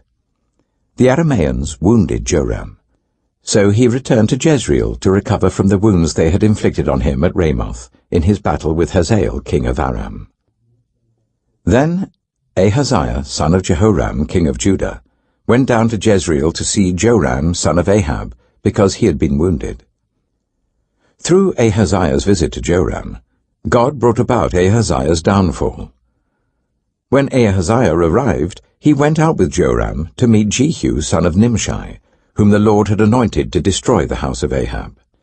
While Jehu was executing judgment on the house of Ahab, he found the officials of Judah and the sons of Ahaziah's relatives, who had been attending Ahaziah, and he killed them. He then went in search of Ahaziah, and his men captured him while he was hiding in Samaria.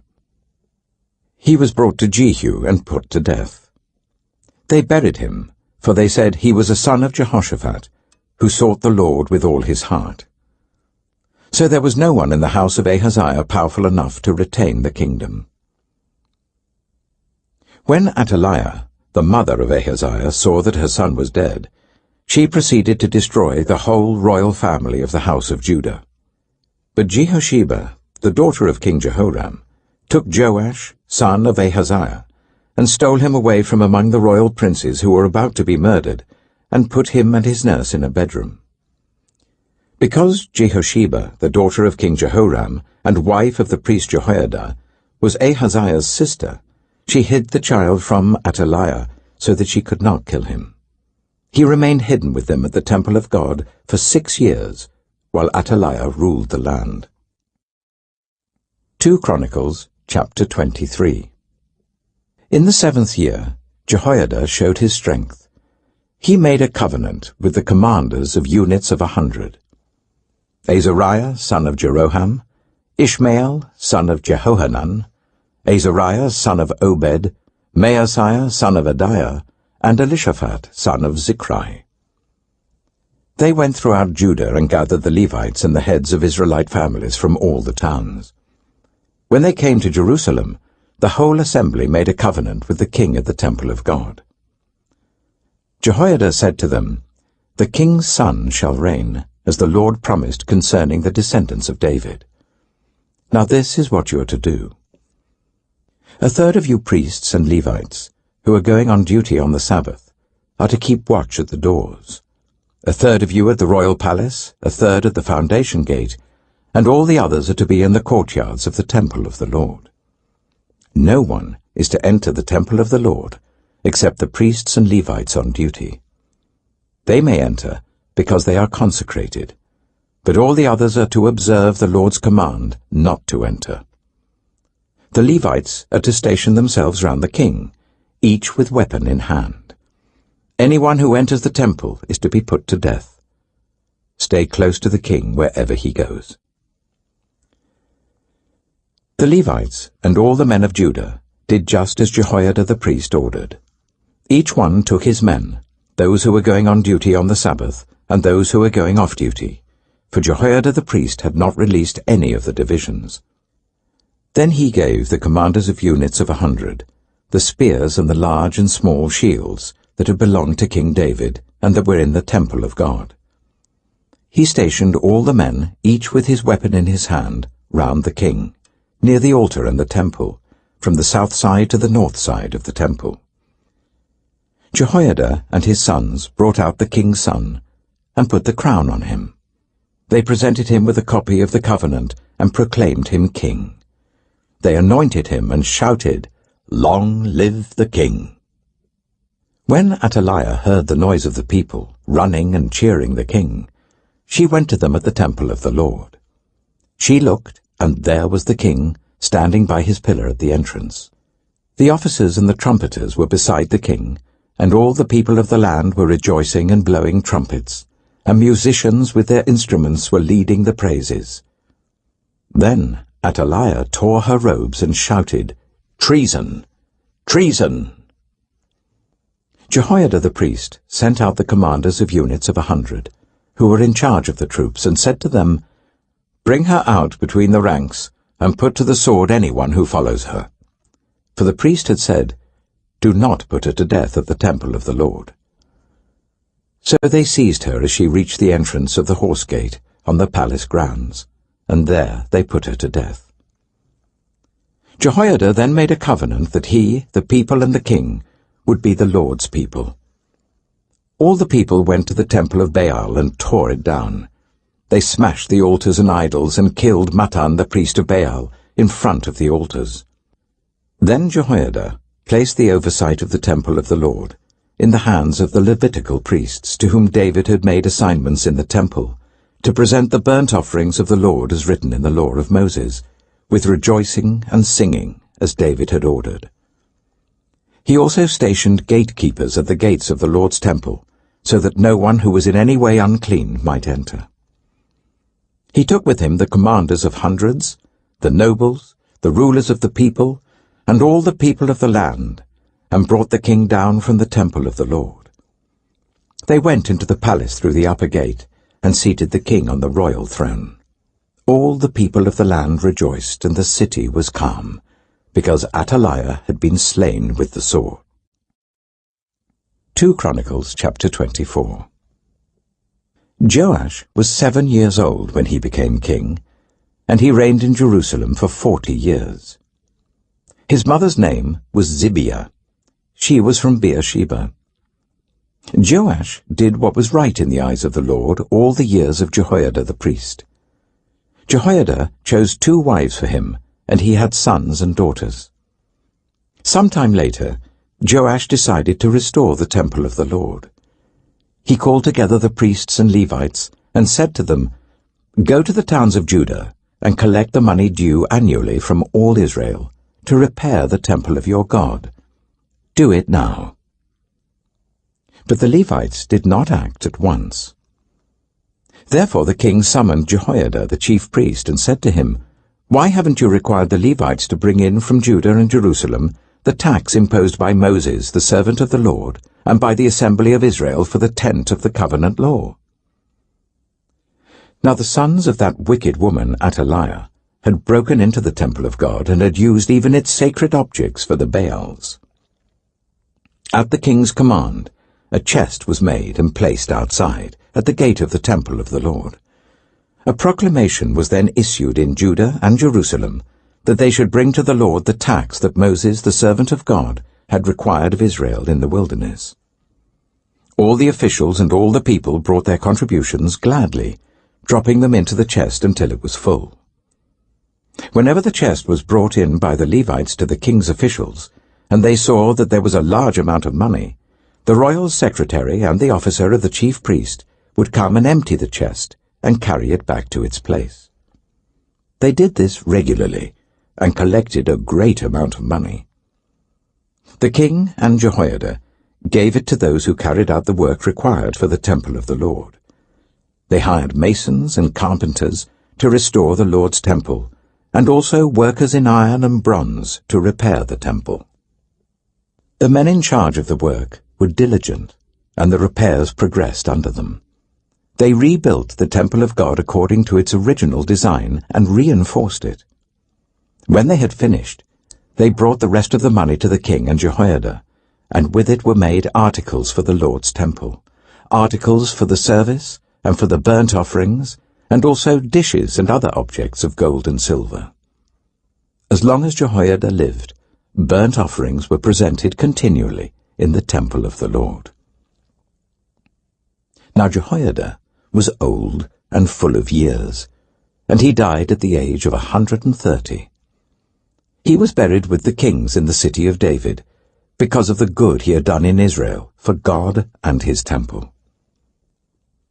After the death of Jehoiada, the officials of Judah came and paid homage to the king, and he listened to them. They abandoned the temple of the Lord, the God of their ancestors, and worshipped Asherah poles and idols. Because of their guilt, God's anger came on Judah and Jerusalem. Although the Lord sent prophets to the people to bring them back to him, and though they testified against them, they would not listen. Then the Spirit of God came on Zechariah son of Jehoiada the priest. He stood before the people and said, "This is what God says. Why do you disobey the Lord's commands? You will not prosper. Because you have forsaken the Lord, he has forsaken you." But they plotted against him, and by order of the king they stoned him to death in the courtyard of the Lord's temple. King Joash did not remember the kindness Zechariah's father Jehoiada had shown him, but killed his son, who said as he lay dying, "May the Lord see this and call you to account." At the turn of the year, the army of Aram marched against Joash. It invaded Judah and Jerusalem and killed all the leaders of the people. They sent all the plunder to their king in Damascus.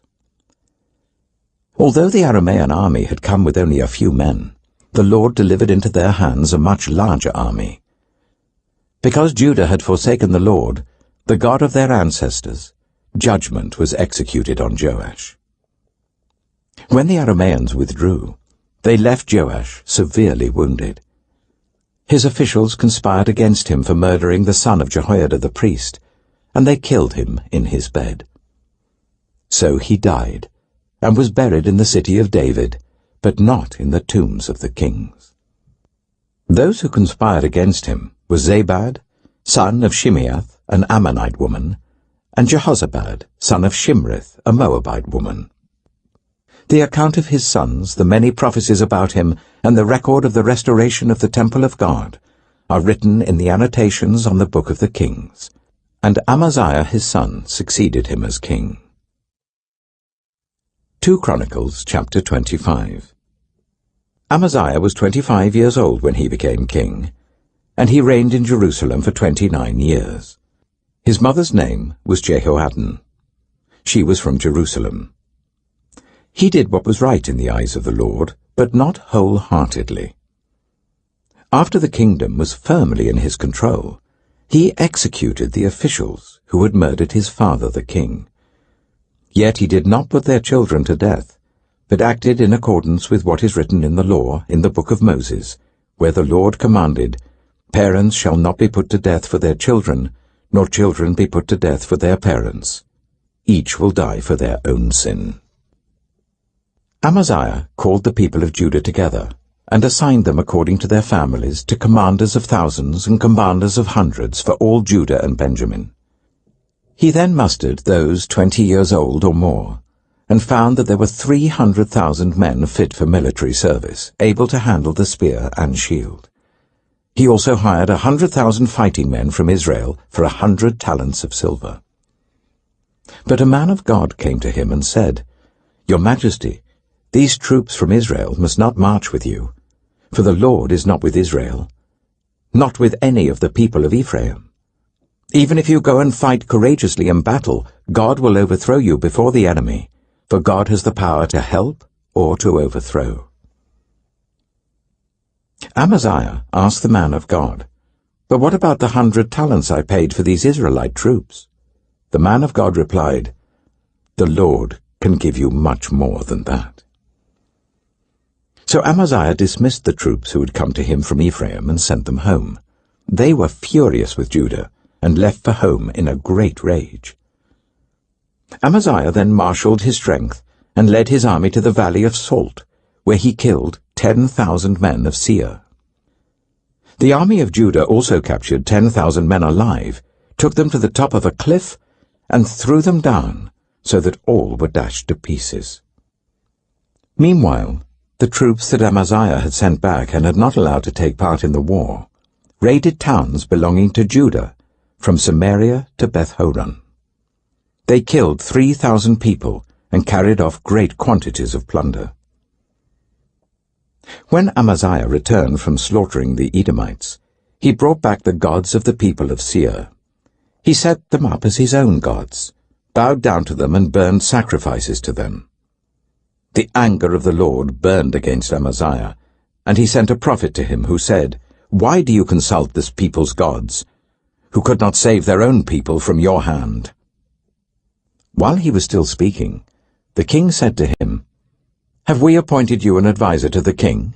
Stop! Why be struck down?" So the prophet stopped but said, "I know that God has determined to destroy you, because you have done this and have not listened to my counsel." After Amaziah, king of Judah, consulted his advisers, he sent this challenge to Jehoash, son of Jehoahaz, the son of Jehu, king of Israel. "Come, let us face each other in battle." But Jehoash, king of Israel, replied to Amaziah, king of Judah, "A thistle in Lebanon sent a message to a cedar in Lebanon.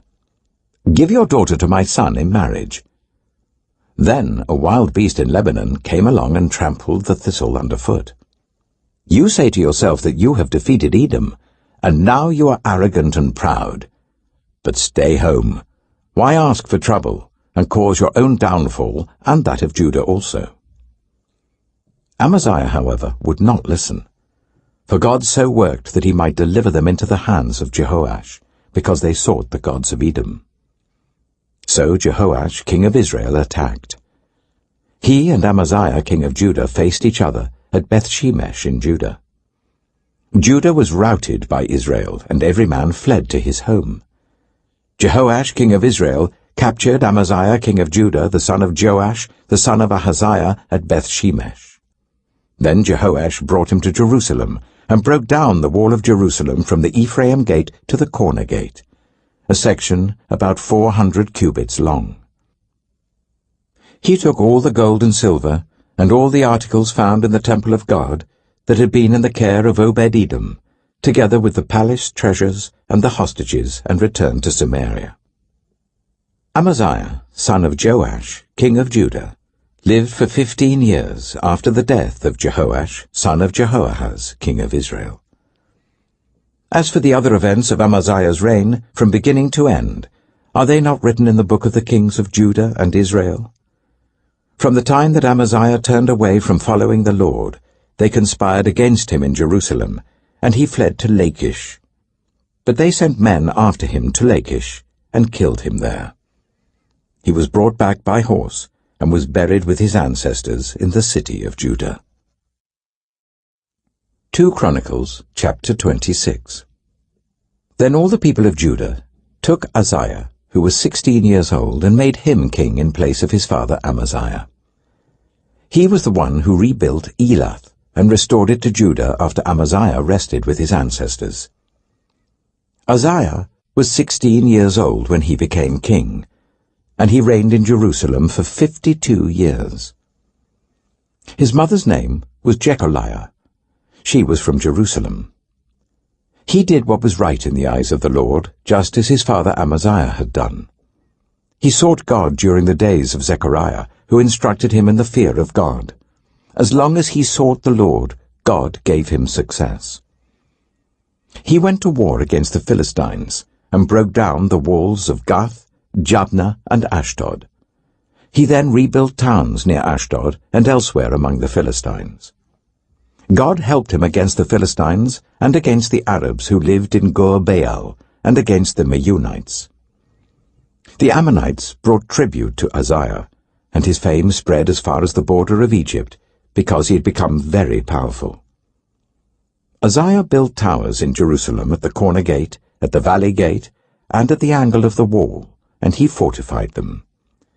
He also built towers in the wilderness and dug many cisterns, because he had much livestock in the foothills and in the plain. He had people working his fields and vineyards in the hills and in the fertile lands, for he loved the soil. Uzziah had a well-trained army, ready to go out by divisions according to their numbers, as mustered by Jeiel, the secretary, and Maaseiah, the officer, under the direction of Hananiah, one of the royal officials. The total number of family leaders over the fighting men was 2,600. Under their command was an army of 307,500 men trained for war, a powerful force to support the king against his enemies. Uzziah provided shields, spears, helmets, coats of armor, bows and slingstones for the entire army. In Jerusalem, he made devices invented for use on the towers and on the corner defenses, so that soldiers could shoot arrows and hurl large stones from the walls. His fame spread far and wide, for he was greatly helped until he became powerful. But after Uzziah became powerful, his pride led to his downfall. He was unfaithful to the Lord his God, and entered the temple of the Lord to burn incense on the altar of incense. Azariah the priest, with 80 other courageous priests of the Lord, followed him in. They confronted King Uzziah and said, "It is not right for you, Uzziah, to burn incense to the Lord. That is for the priests, the descendants of Aaron, who have been consecrated to burn incense. Leave the sanctuary, for you have been unfaithful, and you will not be honored by the Lord God." Uzziah, who had a censer in his hand ready to burn incense, became angry. While he was raging at the priests in their presence, before the incense altar in the Lord's temple, leprosy broke out on his forehead. When Azariah the chief priest and all the other priests looked at him, they saw that he had leprosy on his forehead, so they hurried him out. Indeed, he himself was eager to leave, because the Lord had afflicted him. King Uzziah had leprosy until the day he died. He lived in a separate house, leprous and excluded from the temple of the Lord. Jotham his son had charge of the palace and governed the people of the land. The other events of Uzziah's reign from beginning to end are recorded by the prophet Isaiah, son of Amoz. Uzziah rested with his ancestors and was buried near them in a cemetery that belonged to the kings, for people said he had leprosy. And Jotham his son succeeded him as king. 2 Chronicles chapter 27. Jotham was 25 years old when he became king, and he reigned in Jerusalem for 16 years. His mother's name was Jerusha, daughter of Zadok. He did what was right in the eyes of the Lord, just as his father Uzziah had done. But unlike him, he did not enter the temple of the Lord. The people, however, continued their corrupt practices. Jotham rebuilt the upper gate of the temple of the Lord and did extensive work on the wall at the hill of Ophel. He built towns in the hill country of Judah and forts and towers in the wooded areas. Jotham waged war against the king of the Ammonites and conquered them. That year the Ammonites paid him 100 talents of silver, 10,000 cors of wheat, and 10,000 cors of barley. The Ammonites brought him the same amount also in the second and third years. Jotham grew powerful because he walked steadfastly before the Lord his God. The other events in Jotham's reign, including all his wars and the other things he did, are written in the book of the kings of Israel and Judah. He was 25 years old when he became king, and he reigned in Jerusalem for 16 years. Jotham rested with his ancestors and was buried in the city of David, and Ahaz, his son, succeeded him as king. 2 Chronicles, chapter 28. Ahaz was 20 years old when he became king, and he reigned in Jerusalem for 16 years. Unlike David his father, he did not do what was right in the eyes of the Lord. He followed the ways of the kings of Israel, and also made idols for worshipping the Baals. He burned sacrifices in the valley of Ben-Hinnom, and sacrificed his children in the fire, engaging in the detestable practices of the nations that the Lord had driven out before the Israelites. He offered sacrifices and burned incense at the high places, on the hilltops, and under every spreading tree. Therefore the Lord his God delivered him into the hands of the king of Aram. The Arameans defeated him and took many of his people as prisoners and brought them to Damascus. He was also given into the hands of the king of Israel, who inflicted heavy casualties on him. In one day, Pekah, son of Remaliah, killed 120,000 soldiers in Judah, because Judah had forsaken the Lord, the God of their ancestors. Zichri, an Ephraimite warrior, killed Maaseiah, the king's son, Azrikam, the officer in charge of the palace, and Elkanah, second to the king.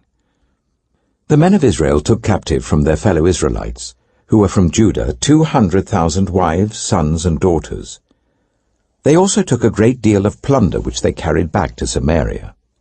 But a prophet of the Lord named Oded was there, and he went out to meet the army when it returned to Samaria. He said to them, "Because the Lord, the God of your ancestors, was angry with Judah, he gave them into your hand. But you have slaughtered them in a rage that reaches to heaven.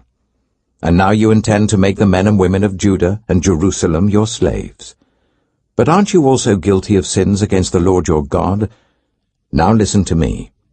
Send back your fellow Israelites that you have taken as prisoners, for the Lord's fierce anger rests on you." Then some of the leaders in Ephraim, Azariah, son of Jehohanan, Berechiah, son of Meshillemoth, Jehizkiah, son of Shallum, and Amasa, son of Hadlai, confronted those who were arriving from the war. "You must not bring those prisoners here," they said, "or we will be guilty before the Lord.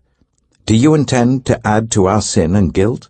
For our guilt is already great, and his fierce anger rests on Israel."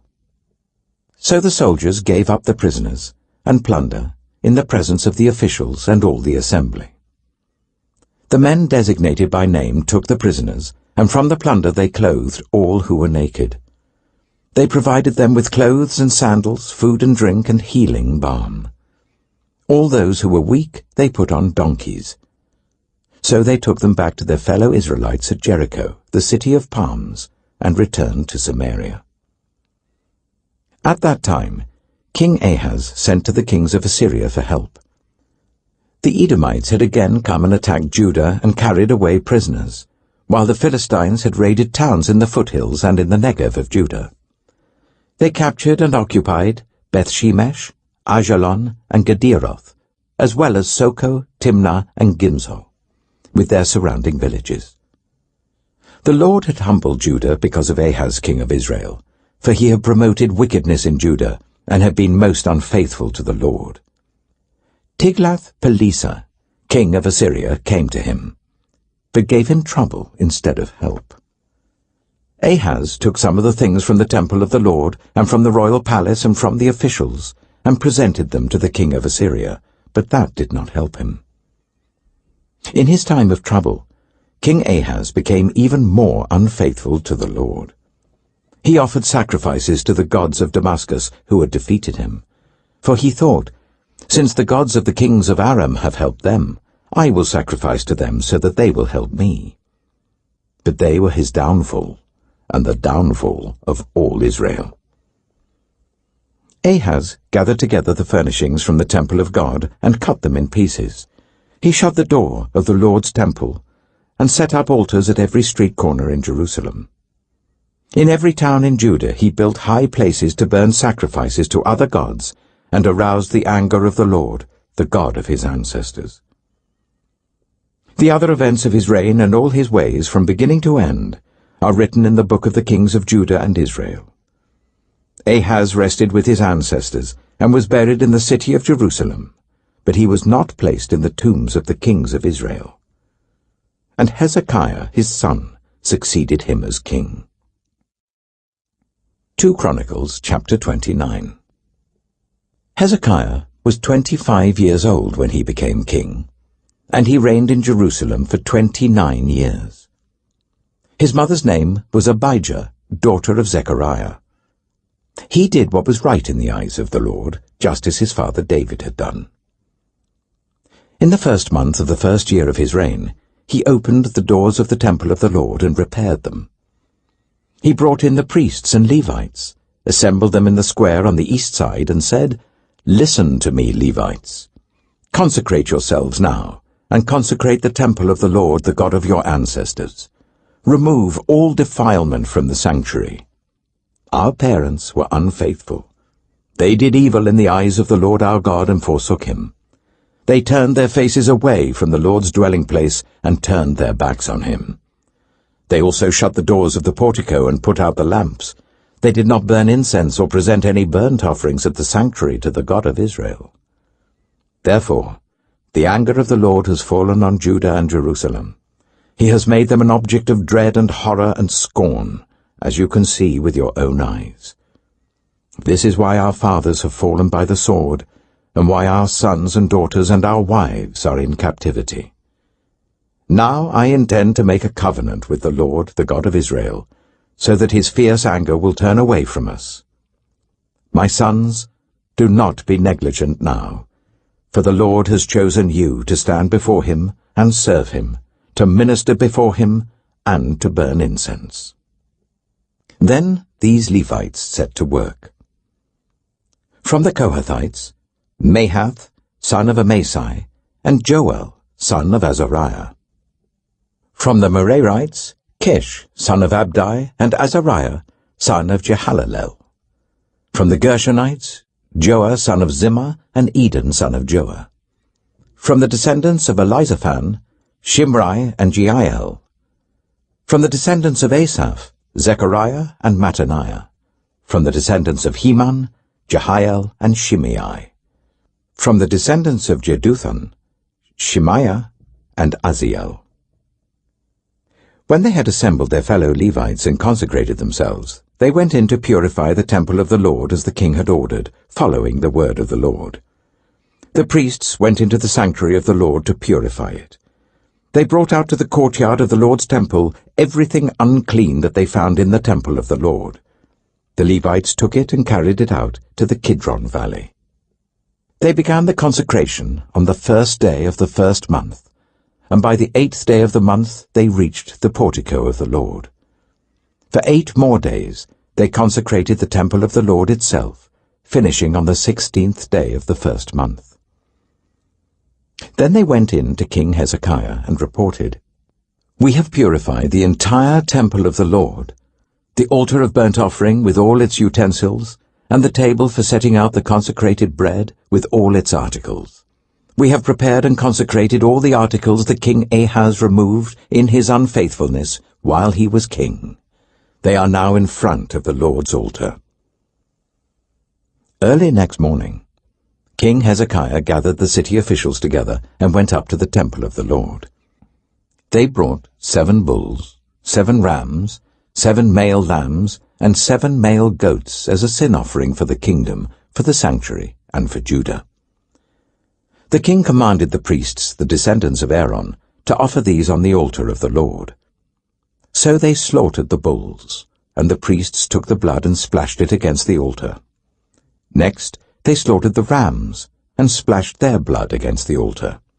Then they slaughtered the lambs, and splashed their blood against the altar. The goats for the sin offering were brought before the king and the assembly, and they laid their hands on them.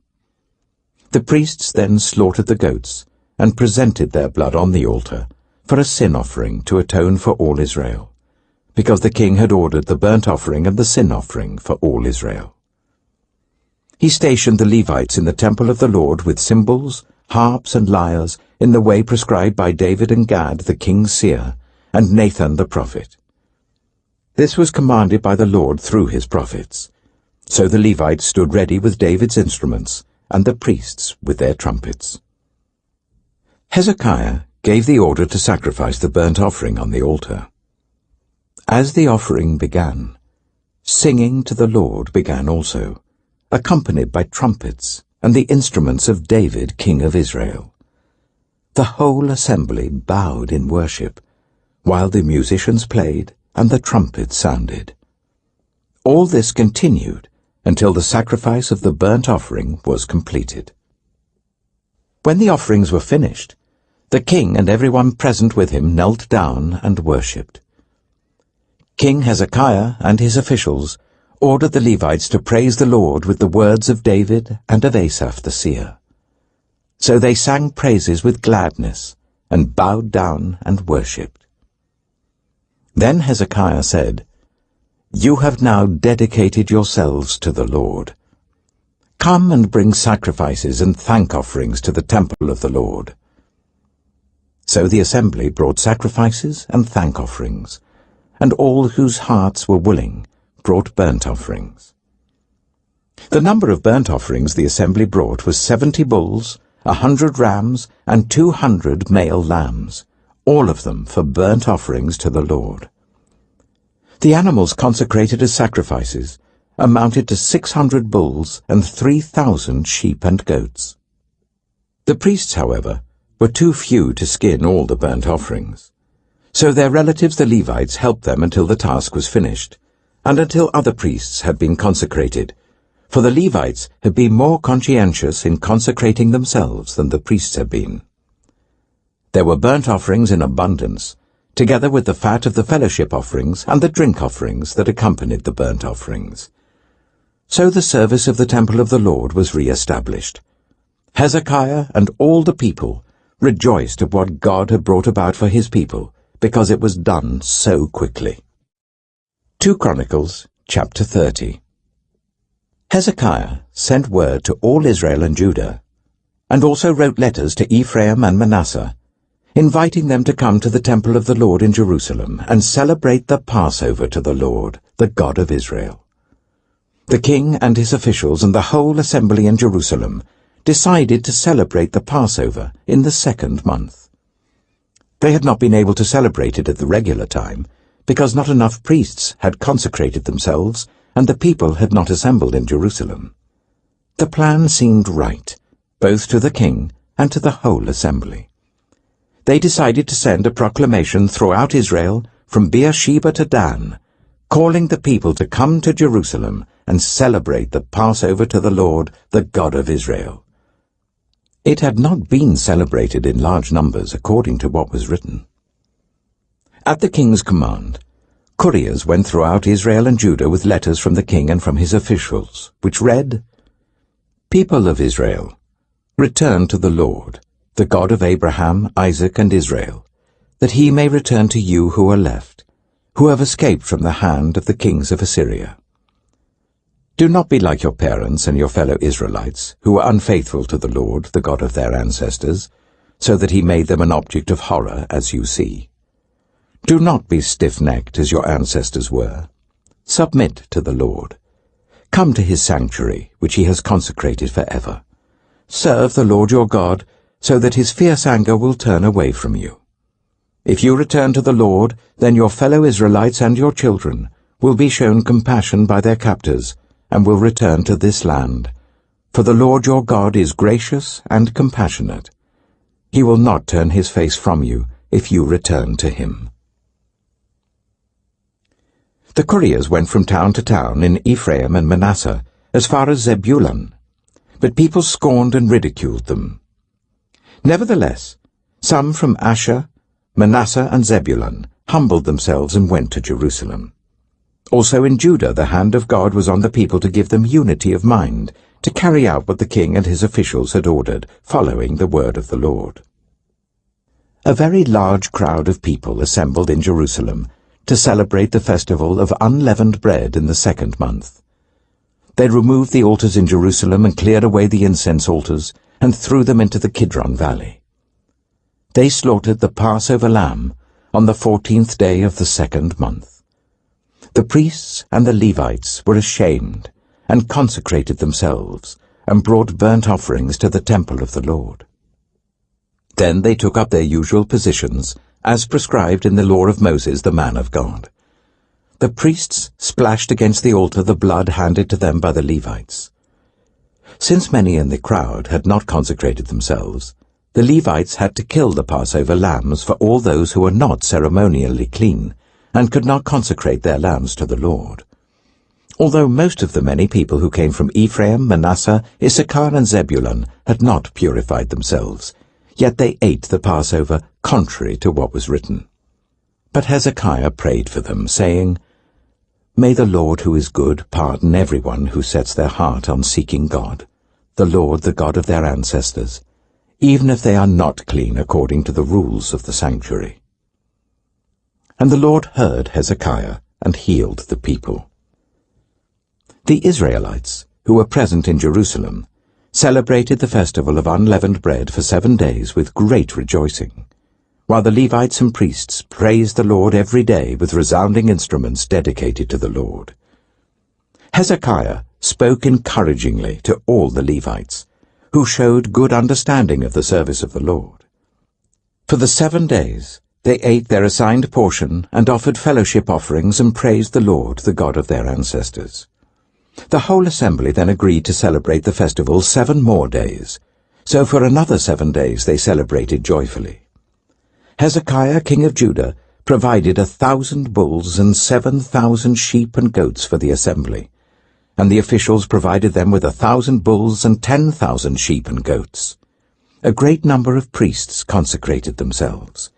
The entire assembly of Judah rejoiced, along with the priests and Levites, and all who had assembled from Israel, including the foreigners who had come from Israel, and also those who resided in Judah.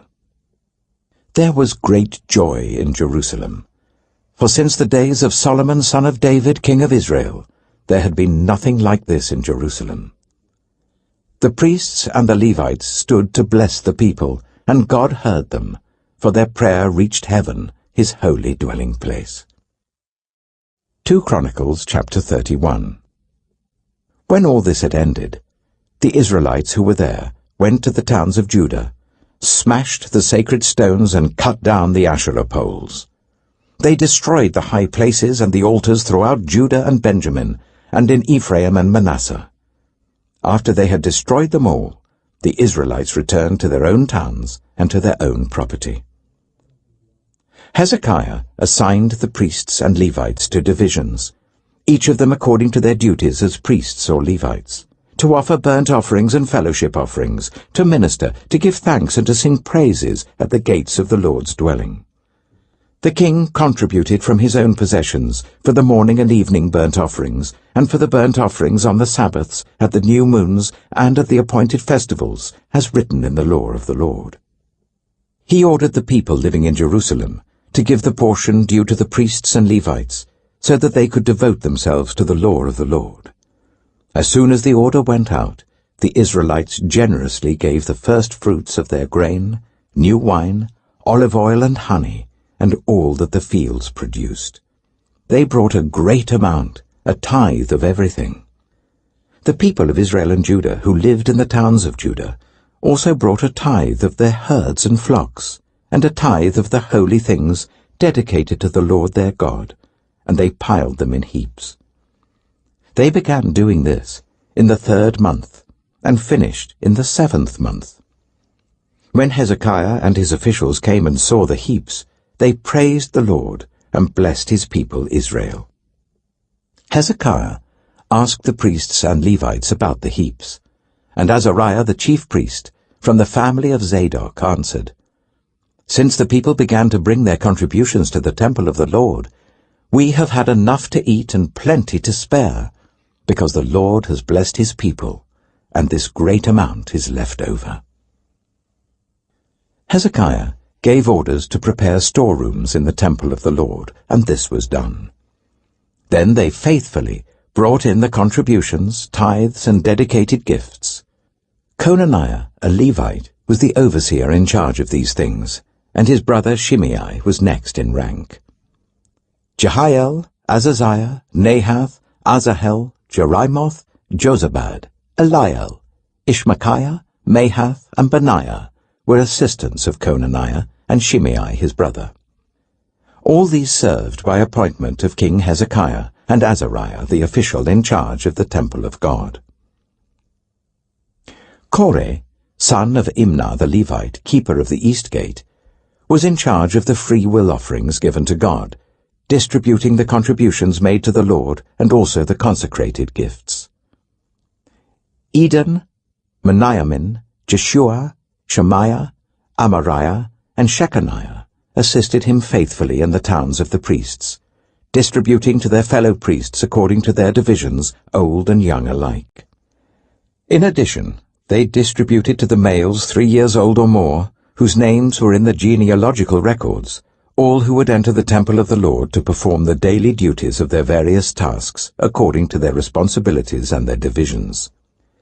And they distributed to the priests enrolled by their families in the genealogical records, and likewise to the Levites 20 years old or more, according to their responsibilities and their divisions. They included all the little ones, the wives, and the sons and daughters of the whole community listed in these genealogical records, for they were faithful in consecrating themselves.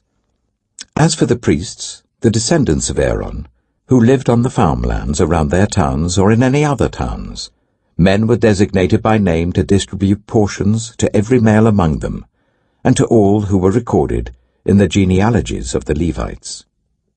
This is what Hezekiah did throughout Judah, doing what was good and right and faithful before the Lord his God. In everything that he undertook in the service of God's temple, and in obedience to the law and the commands, he sought his God and worked wholeheartedly, and so he prospered. 2 Chronicles chapter 32. After all that Hezekiah had so faithfully done, Sennacherib, king of Assyria, came and invaded Judah. He laid siege to the fortified cities, thinking to conquer them for himself. When Hezekiah saw that Sennacherib had come, and that he intended to wage war against Jerusalem, he consulted with his officials and military staff about blocking off the water from the springs outside the city, and they helped him. They gathered a large group of people who blocked all the springs and the stream that flowed through the land. "Why should the kings of Assyria come and find plenty of water?" they said. Then he worked hard, repairing all the broken sections of the wall and building towers on it. He built another wall outside that one, and reinforced the terraces of the city of David. He also made large numbers of weapons and shields. He appointed military officers over the people, and assembled them before him in the square at the city gate, and encouraged them with these words, "Be strong and courageous. Do not be afraid or discouraged, because of the king of Assyria and the vast army with him, for there is a greater power with us than with him. With him is only the arm of flesh, but with us is the Lord our God to help us and to fight our battles." And the people gained confidence from what Hezekiah, the king of Judah, said.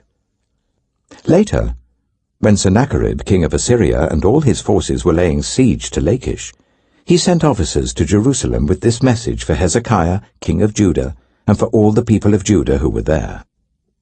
"This is what Sennacherib, king of Assyria, says. On what are you basing your confidence that you remain in Jerusalem under siege? When Hezekiah says, 'The Lord our God will save us from the hand of the king of Assyria,' he is misleading you to let you die of hunger and thirst. Did not Hezekiah himself remove this God's high places and altars, saying to Judah and Jerusalem, 'You must worship before one altar and burn sacrifices on it'? Do you not know what I and my predecessors have done to all the peoples of the other lands? Were the gods of those nations ever able to deliver their land from my hand? Who of all the gods of these nations that my predecessors destroyed has been able to save his people from me? How then can your God deliver you from my hand. Now do not let Hezekiah deceive you and mislead you like this. Do not believe him, for no God of any nation or kingdom has been able to deliver his people from my hand or the hand of my predecessors.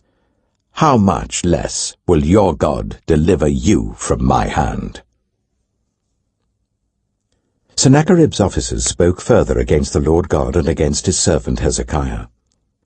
The king also wrote letters ridiculing the Lord, the God of Israel, and saying this against him: "Just as the gods of the peoples of the other lands did not rescue their people from my hand, so the God of Hezekiah will not rescue his people from my hand."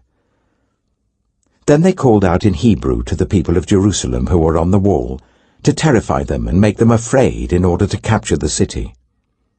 They spoke about the God of Jerusalem as they did about the gods of the other peoples of the world, the work of human hands. King Hezekiah and the prophet Isaiah, son of Amoz, cried out in prayer to heaven about this. And the Lord sent an angel who annihilated all the fighting men and the commanders and officers in the camp of the Assyrian king. So he withdrew to his own land in disgrace. And when he went into the temple of his God, some of his sons, his own flesh and blood, cut him down with the sword.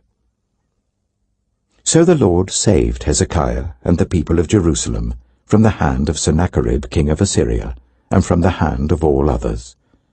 He took care of them on every side. Many brought offerings to Jerusalem for the Lord, and valuable gifts for Hezekiah king of Judah. From then on, he was highly regarded by all the nations. In those days, Hezekiah became ill, and was at the point of death. He prayed to the Lord, who answered him, and gave him a miraculous sign. But Hezekiah's heart was proud, and he did not respond to the kindness shown to him. Therefore the Lord's wrath was on him, and on Judah and Jerusalem. Then Hezekiah repented of the pride of his heart, as did the people of Jerusalem. Therefore the Lord's wrath did not come on them during the days of Hezekiah. Hezekiah had very great wealth and honor, and he made treasuries for his silver and gold and for his precious stones, spices, shields, and all kinds of valuables. He also made buildings to store the harvest of grain, new wine, and olive oil. And he made stalls for various kinds of cattle, and pens for the flocks. He built villages, and acquired great numbers of flocks and herds, for God had given him very great riches. It was Hezekiah who blocked the upper outlet of the Gihon spring, and channeled the water down to the west side of the city of David. He succeeded in everything he undertook. But when envoys were sent by the rulers of Babylon to ask him about the miraculous sign that had occurred in the land, God left him to test him, and to know everything that was in his heart. The other events of Hezekiah's reign, and his acts of devotion, are written in the vision of the prophet Isaiah son of Amoz, in the book of the kings of Judah and Israel. Hezekiah rested with his ancestors, and was buried on the hill where the tombs of David's descendants are. All Judah and the people of Jerusalem honored him when he died, and Manasseh, his son, succeeded him as king. 2 Chronicles, chapter 33. Manasseh was 12 years old when he became king, and he reigned in Jerusalem for 55 years. He did evil in the eyes of the Lord, following the detestable practices of the nations the Lord had driven out before the Israelites. He rebuilt the high places his father Hezekiah had demolished. He also erected altars to the Baals and made Asherah poles. He bowed down to all the starry hosts and worshipped them. He built altars in the temple of the Lord, of which the Lord had said, "My name will remain in Jerusalem forever." In both courts of the temple of the Lord, he built altars to all the starry hosts. He sacrificed his children in the fire in the valley of Ben-Hinnom, practiced divination and witchcraft, sought omens, and consulted mediums and spiritists. He did much evil in the eyes of the Lord, arousing his anger. He took the image he had made and put it in God's temple, of which God had said to David and to his son Solomon, in this temple and in Jerusalem, which I have chosen out of all the tribes of Israel, I will put my name forever. I will not again make the feet of the Israelites leave the land I assigned to your ancestors, if only they will be careful to do everything that I commanded them concerning all the laws, decrees, and regulations given through Moses. But Manasseh led Judah and the people of Jerusalem astray, so that they did more evil than the nations the Lord had destroyed before the Israelites. The Lord spoke to Manasseh and his people, but they paid no attention. So the Lord brought against them the army commanders of the king of Assyria, who took Manasseh prisoner, put a hook in his nose, bound him with bronze shackles, and took him to Babylon. In his distress, he sought the favor of the Lord his God, and humbled himself greatly before the God of his ancestors. And when he prayed to him, the Lord was moved by his entreaty, and listened to his plea. So he brought him back to Jerusalem and to his kingdom. Then Manasseh knew that the Lord is God. Afterwards, he rebuilt the outer wall of the city of David, west of the Gihon spring in the valley, as far as the entrance of the fish gate and encircling the hill of Ophel. He also made it much higher. He stationed military commanders in all the fortified cities in Judah. He got rid of the foreign gods, and removed the image from the temple of the Lord, as well as all the altars he had built on the temple hill and in Jerusalem. And he threw them out of the city. Then he restored the altar of the Lord, and sacrificed fellowship offerings and thank offerings on it, and told Judah to serve the Lord, the God of Israel. The people, however, continued to sacrifice at the high places, but only to the Lord their God. The other events of Manasseh's reign, including his prayer to his God and the words the seers spoke to him in the name of the Lord, the God of Israel, are written in the annals of the kings of Israel.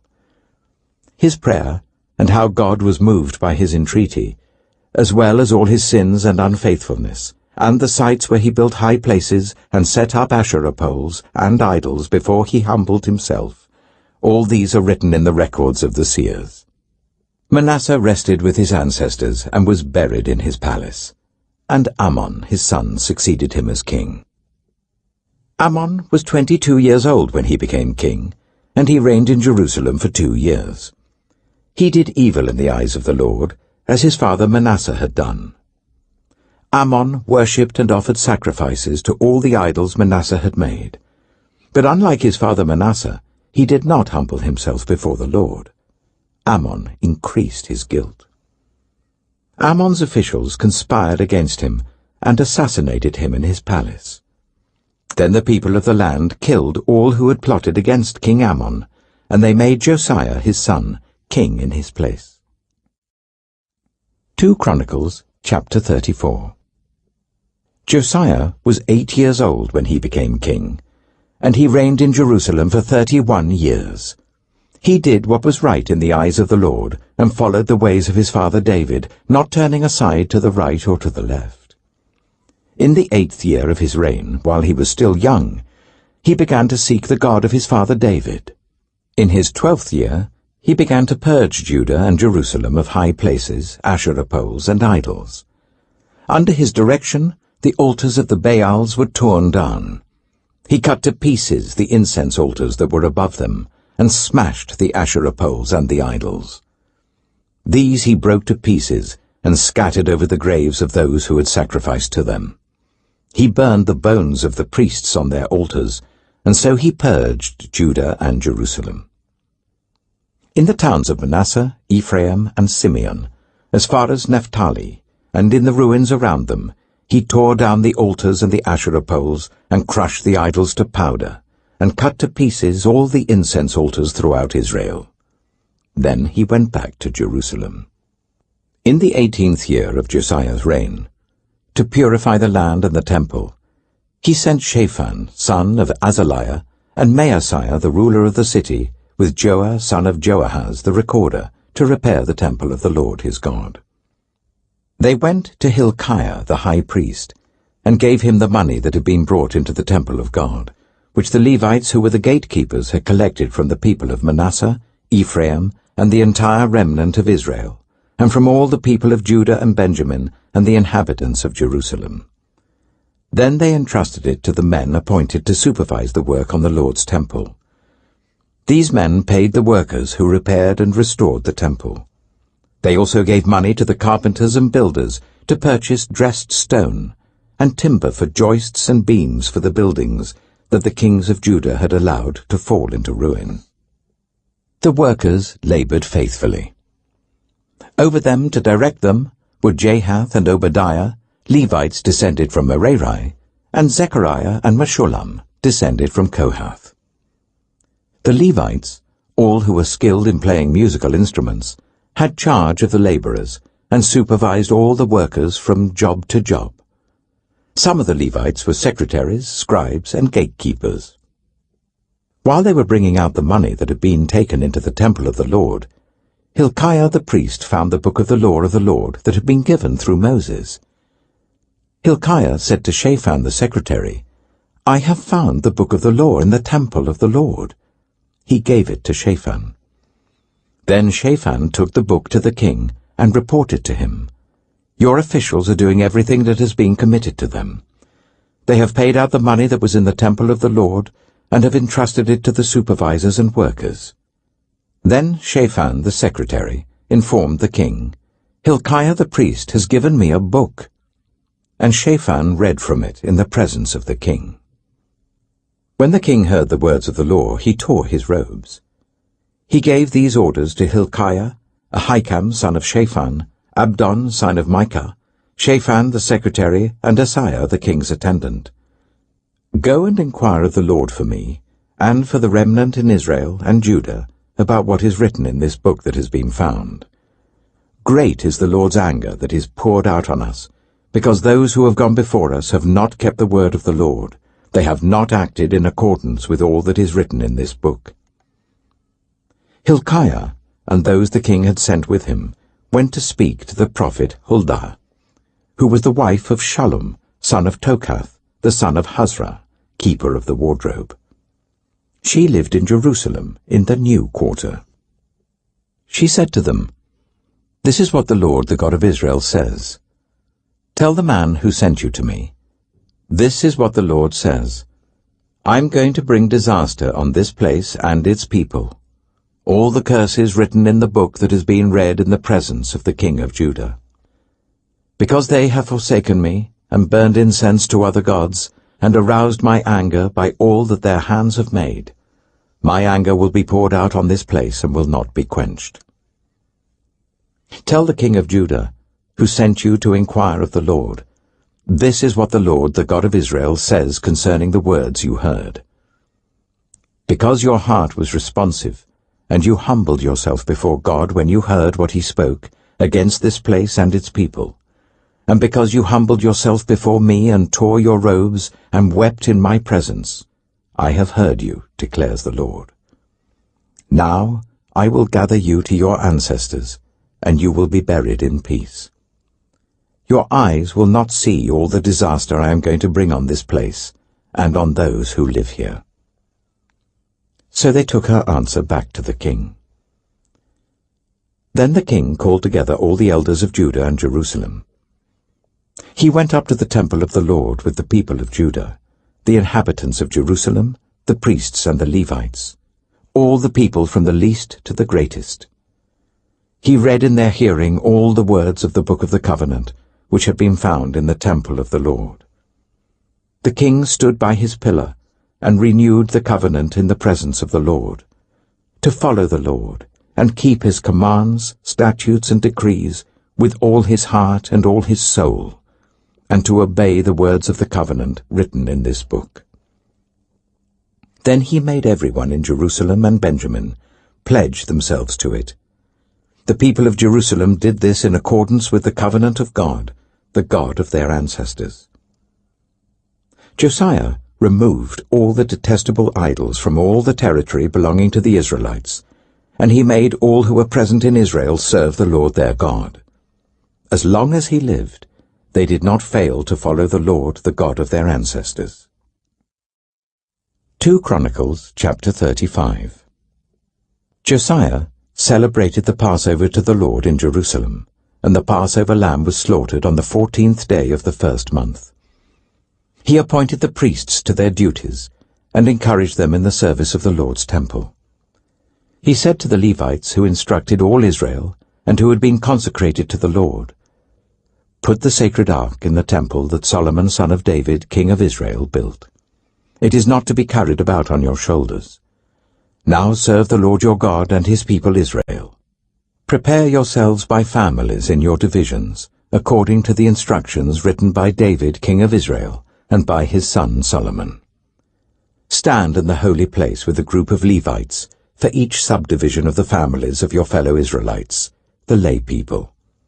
Slaughter the Passover lambs, consecrate yourselves, and prepare the lambs for your fellow Israelites, doing what the Lord commanded through Moses." Josiah provided for all the lay people who were there a total of 30,000 lambs and goats for the Passover offerings, and also 3,000 cattle, all from the king's own possessions. His officials also contributed voluntarily to the people and the priests and Levites. Hilkiah, Zechariah, and Jehiel, the officials in charge of God's temple, gave the priests 2,600 Passover offerings and 300 cattle. Also, Conaniah, along with Shemaiah and Nathanael his brothers, and Hashabiah, Jeiel, and Jozabad, the leaders of the Levites, provided 5,000 Passover offerings and 500 head of cattle for the Levites. The service was arranged, and the priests stood in their places with the Levites in their divisions as the king had ordered. The Passover lambs were slaughtered, and the priests splashed against the altar the blood handed to them, while the Levites skinned the animals. They set aside the burnt offerings to give them to the subdivisions of the families of the people to offer to the Lord, as it is written in the book of Moses. They did the same with the cattle. They roasted the Passover animals over the fire as prescribed, and boiled the holy offerings in pots, cauldrons, and pans, and served them quickly to all the people. After this, they made preparations for themselves and for the priests, because the priests, the descendants of Aaron, were sacrificing the burnt offerings and the fat portions until nightfall. So the Levites made preparations for themselves and for the Aaronic priests. The musicians, the descendants of Asaph, were in the places prescribed by David, Asaph, Heman, and Jeduthun, the king's seer. The gatekeepers at each gate did not need to leave their posts, because their fellow Levites made the preparations for them. So at that time, the entire service of the Lord was carried out for the celebration of the Passover, and the offering of burnt offerings on the altar of the Lord, as King Josiah had ordered. The Israelites who were present celebrated the Passover at that time, and observed the festival of unleavened bread for 7 days.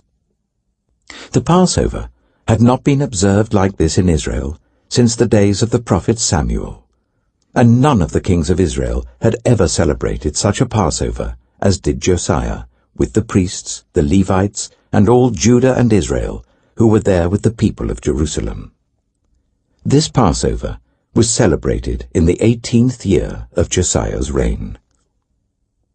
After all this, when Josiah had set the temple in order, Necho, king of Egypt, went up to fight at Carchemish on the Euphrates, and Josiah marched out to meet him in battle.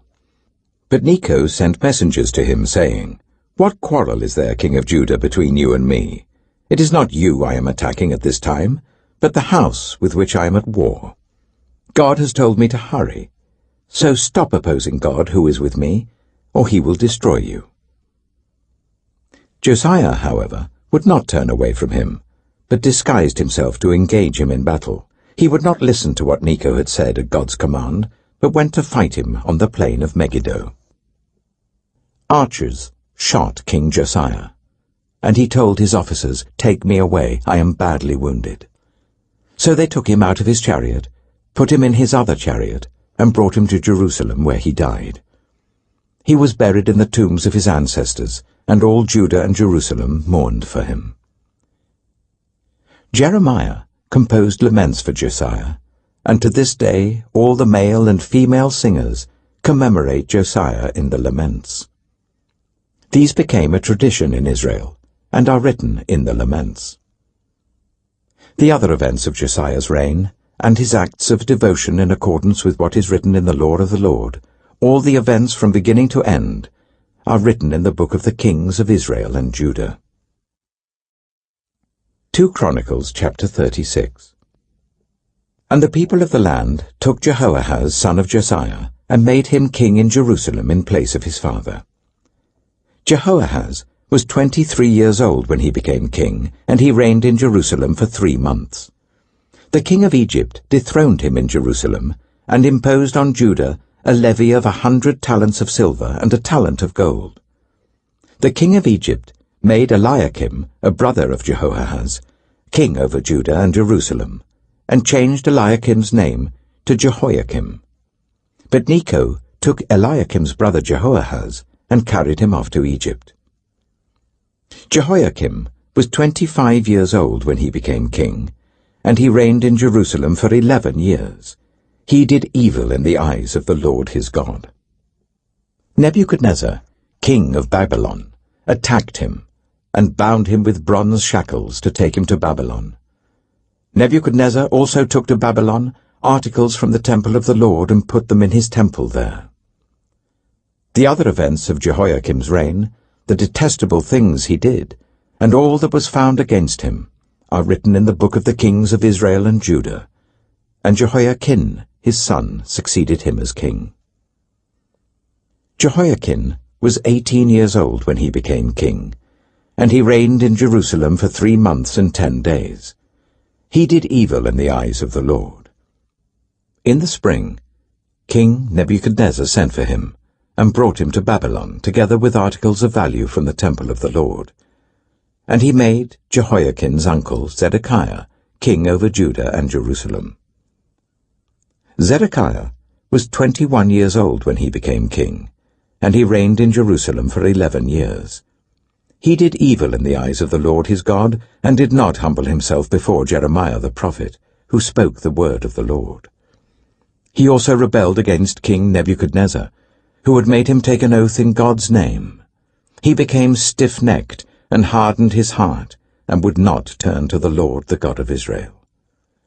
Furthermore, all the leaders of the priests and the people became more and more unfaithful, following all the detestable practices of the nations and defiling the temple of the Lord, which he had consecrated in Jerusalem. The Lord, the God of their ancestors, sent word to them through his messengers again and again, because he had pity on his people and on his dwelling place. But they mocked God's messengers, despised his words, and scoffed at his prophets until the wrath of the Lord was aroused against his people, and there was no remedy. He brought up against them the king of the Babylonians, who killed their young men with the sword in the sanctuary, and did not spare young men or young women, the elderly or the infirm. God gave them all into the hands of Nebuchadnezzar. He carried to Babylon all the articles from the temple of God, both large and small, and the treasures of the Lord's temple and the treasures of the king and his officials. They set fire to God's temple and broke down the wall of Jerusalem. They burned all the palaces and destroyed everything of value there. He carried into exile to Babylon the remnant who escaped from the sword, and they became servants to him and his successors until the kingdom of Persia came to power. The land enjoyed its Sabbath rests. All the time of its desolation it rested, until the 70 years were completed in fulfillment of the word of the Lord spoken by Jeremiah. In the first year of Cyrus, king of Persia, in order to fulfill the word of the Lord spoken by Jeremiah, the Lord moved the heart of Cyrus, king of Persia, to make a proclamation throughout his realm, and also to put it in writing.